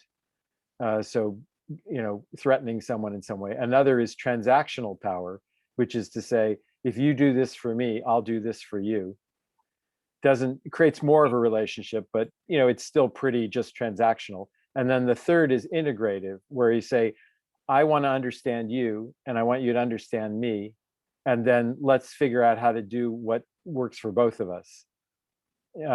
That's integrative power. And yeah, so I just wanted to kind of articulate those 3 ways of looking at it, as opposed to just war power. There are other, those other things too. So Thank you. So you're valuing, well, some of the values of equality and mutuality, and recognizing people come to the circles from different places and different skill levels, and it's a way to integrate and share the empathy circle values, Yes, and that Timothy's saying that war culture is too much. Absolutely, threat power is used way too much in our culture, and integrative power would be more connecting and more loving and more empathic. Absolutely, yeah. And healthier for us all. Hi, Leslie. We're kind of wrapping up the morning morning where I am, and they're answering questions about what is most valuable learnings from this training and next steps, which it's written in the chat. And I'm going to ask Edwin to speak, and then I'll come back to you, hoping that you will want to say something to share with us. Okay. Yeah, for me, I appreciate the the experiential relational learning. Like we're learning together. It's not like, hey, this is a lecture, this is about empathy, and it never sticks with me anyway, but it's really coming together, co-learning, co-creating, and I learn from everyone, so I really appreciate that. So like today with the topic that Kat brought up, and it was so rich, the learning and growth, and I was just so touched by some of the things that came up. So I think it's that I see this as sort of a seed, of a plant that's sort of growing to kind of nurture, to really to build that more empathic culture. So just really grateful for everyone taking part and kind of working to nurture this sort of way of being, Yeah, thank you.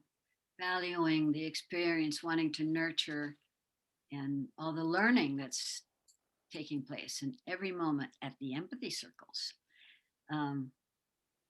So Leslie, would you be willing to share a little bit with us as we round out the circle? Sure. It's sort of mind-boggling to me. You use the word seed, like just how many roots and sprouts have come from this experience in life.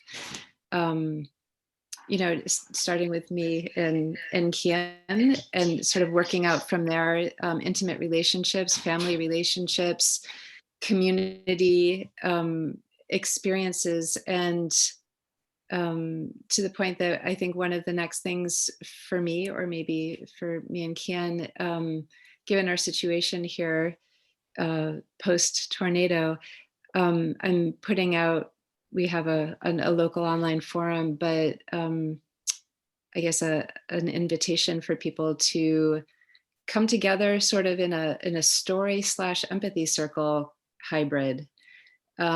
People being able to share stories of home, but in, I guess, a sort of a topic in empathy circle fashion.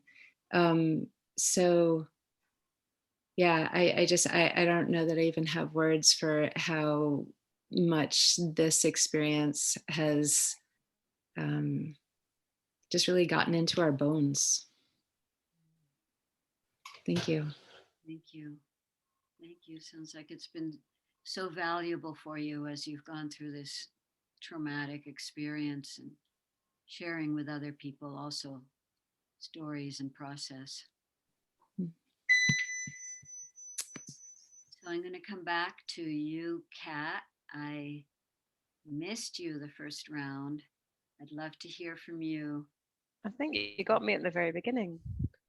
Oh, I did? Yeah, you did. Yeah, I was first. So I think we're finished now, have we? I missed you. I want to hear more.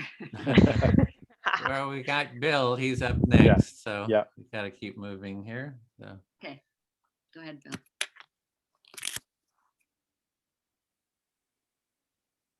You're muted, Bill. Okay. Thank you. How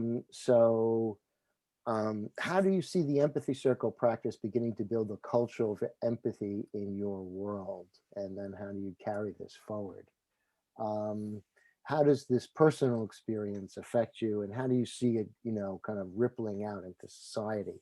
And this is a time to, philosophize and to just kind of consider the context. We have the empathy circle practice that exists within a culture of empathy. So what's the relationship and where do you see that going? And I'll just go around my screen and let's see. Let's see. Does anybody have like a hot? They're ready to go. I don't want to put people on the spot. No? All right, then I'll put you on the spot. Okay, Celine. Well, I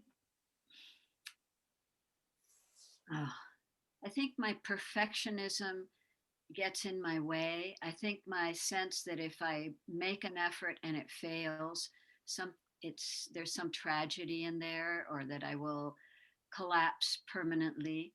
But I want to write my letter to my senator and say, hey, I have an idea I want to share with you, et cetera, and launch my campaign to share this in local, state, and municipal government.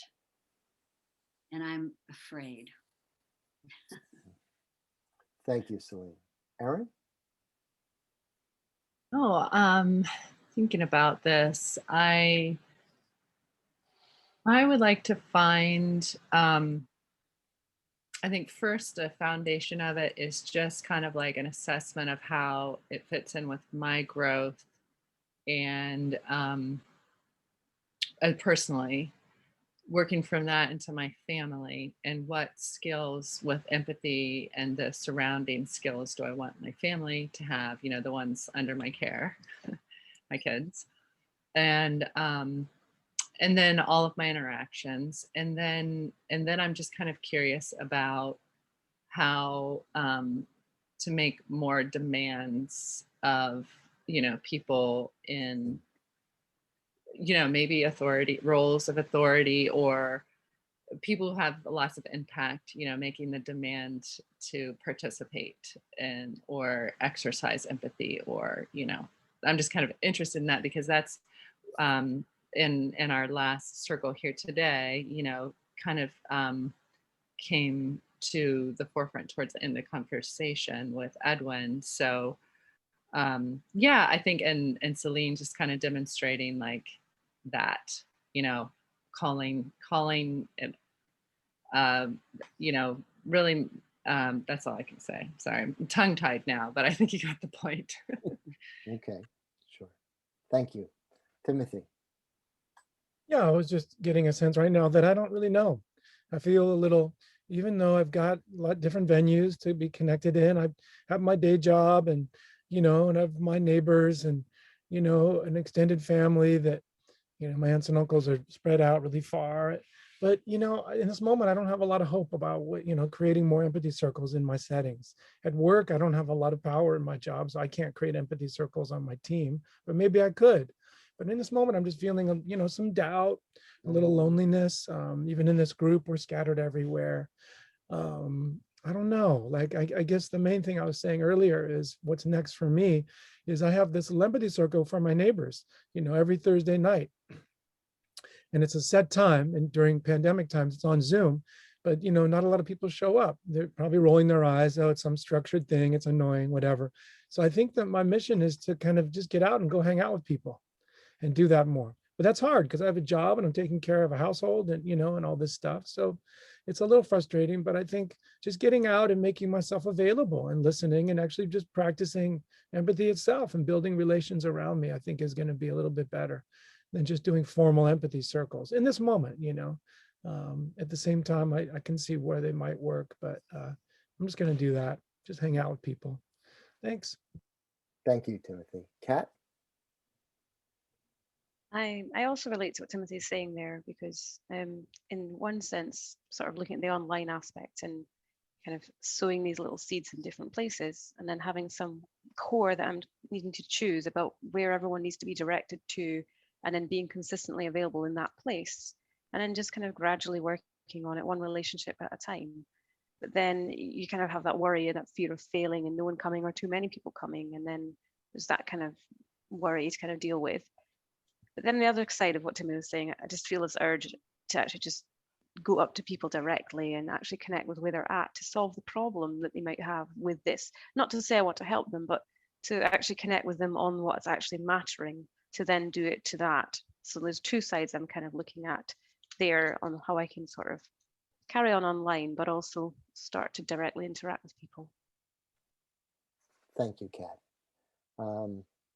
Graham?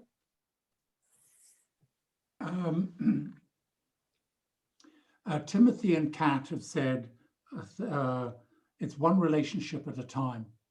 And that is actually what I'm setting as a kind of floor, that if nothing else happens, focus on extending your relationships and the like. But the ideal for me is to work amongst the alumni of a recovery home which I'm associated with. And in this recovery home, they do not teach empathy. They do not teach listening skills. They teach nothing to do with feelings and needs, absolutely nothing.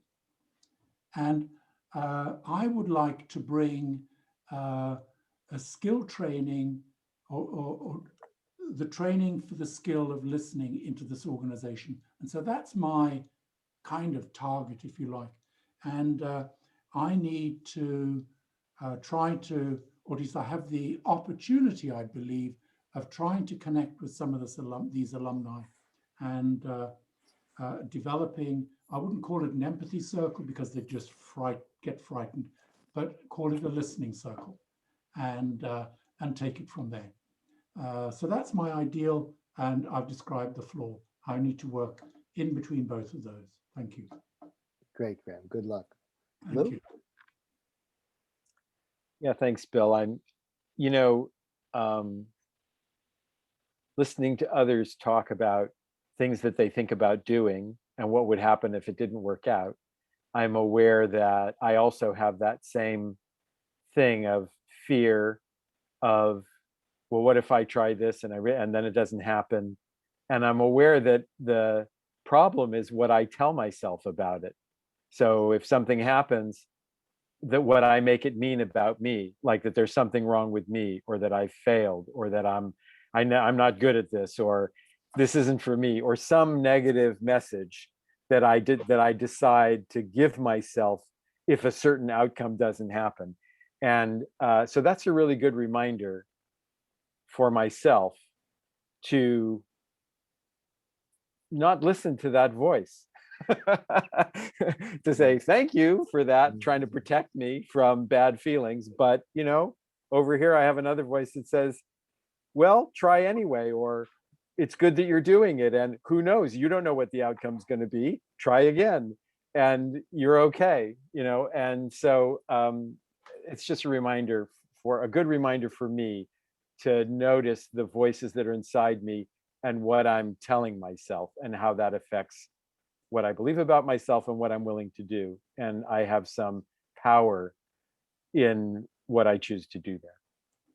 Great. Thanks, Lou. Kian?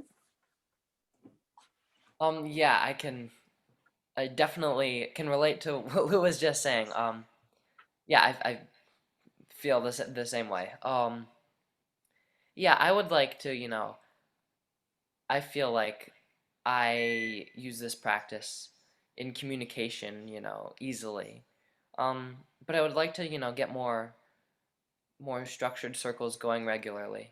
And also, hear what other people are doing and work with them. And Bill was talking about, incorporating it into schools as practice, and I'd love to hear more about that. And also intrigued by Edwin's empathy democracy goal too. So just looking to connect with more people about it. Yeah. Thanks a lot, Kian. That's great. Evelyn? Yeah, hi. I'm not exactly sure. I ever since I started the course, I sort of look around me and think, oh, maybe I could start something there and I could start something there. And I'm very grateful that I've been able to join Kat's group. So I will definitely continue with that as long as she lets me. And I already told some people that I belong to a political organization here of Americans, and we have a diversity training that's totally new, and once there will be a session on Friday. And so I'm basically going to be listening in all of these different circles and contexts I belong to, and trying to figure out where could it fit. And I'm very grateful for Graham's suggestion of maybe giving it another name so you don't scare people. And I'll just be looking, and I'm very sure I believe in serendipity and coincidences, positive coincidences, and I'm sure something will come up where I can use it. Great. Thank you, Evelyn. Janos. Thank you very much. I think a lot of you speak about politics. Where today I have a workshop with academics and public multidisciplinary public engagement workshop, and I can see that there is a quite new idea. This bring together different kind of view in the academic waves. And what I can see on another side, that we need not just between politics, but somehow we need similar conversation as empathic circle can help between academics and the public, general public. So maybe that's another part what is needed, this kind of conversations, empathy as a politics side as well. Thank you, Janos. Adelina.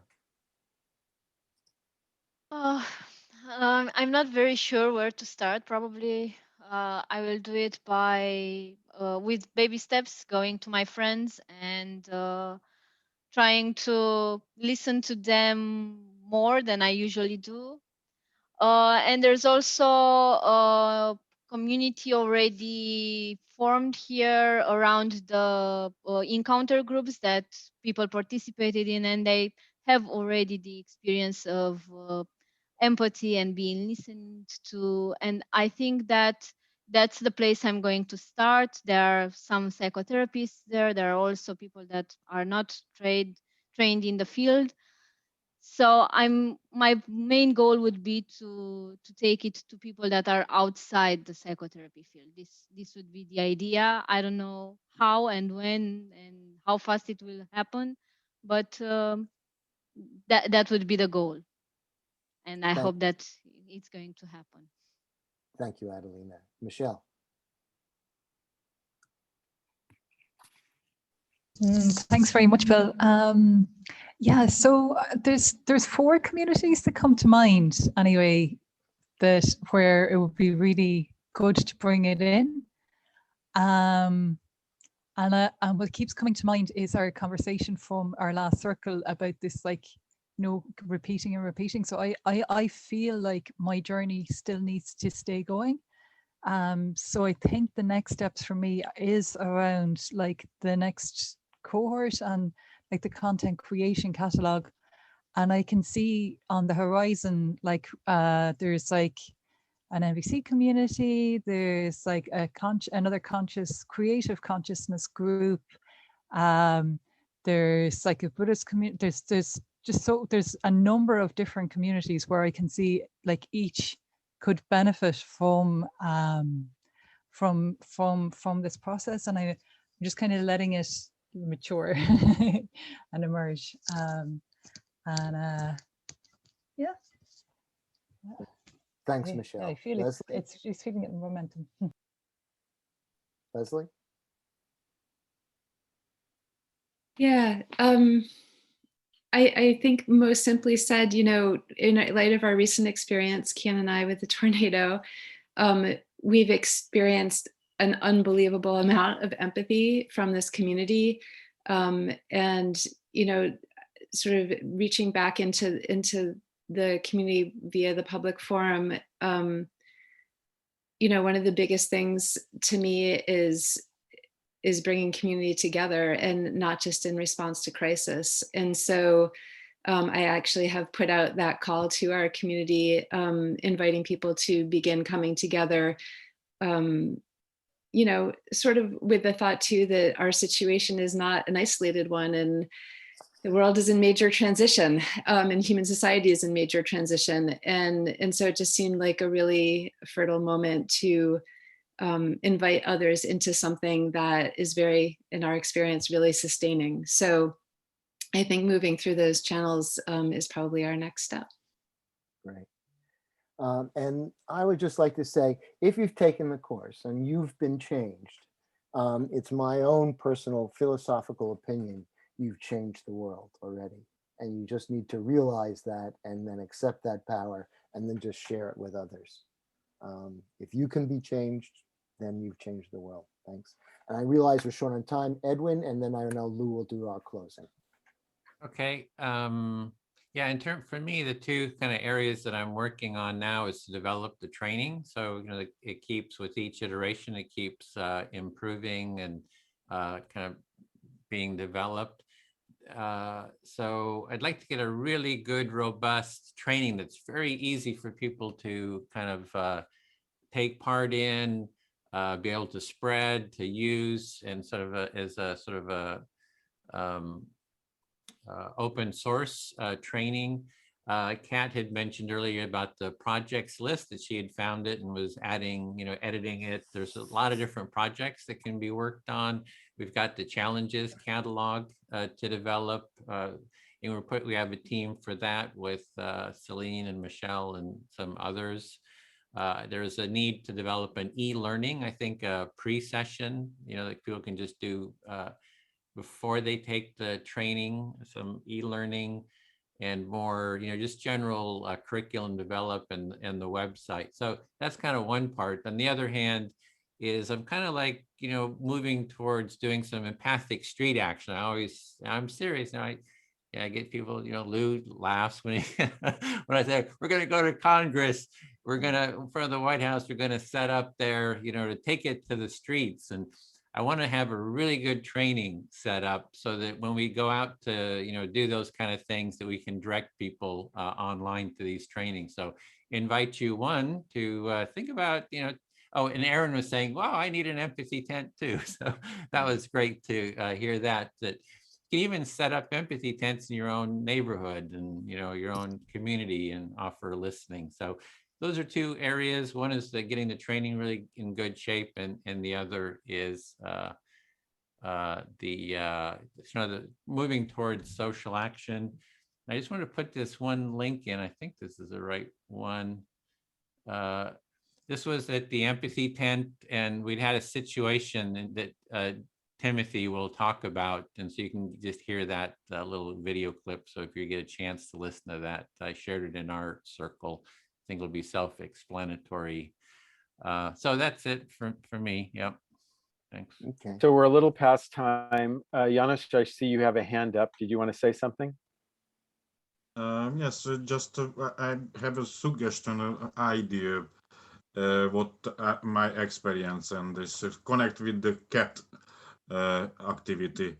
So maybe after this kind of course can be another one course series what is focus on how you develop the community, how you develop, what is the process behind this course, and that's focus on the teamwork and help each other. For example, build a circle, like what is this empathy buddy? Yeah. Weekly help each other. So that's maybe, for example, I don't want to do alone, but maybe I happy do with someone else. And that was my idea. Thank you. Okay, thank you. Yeah, so we are past time.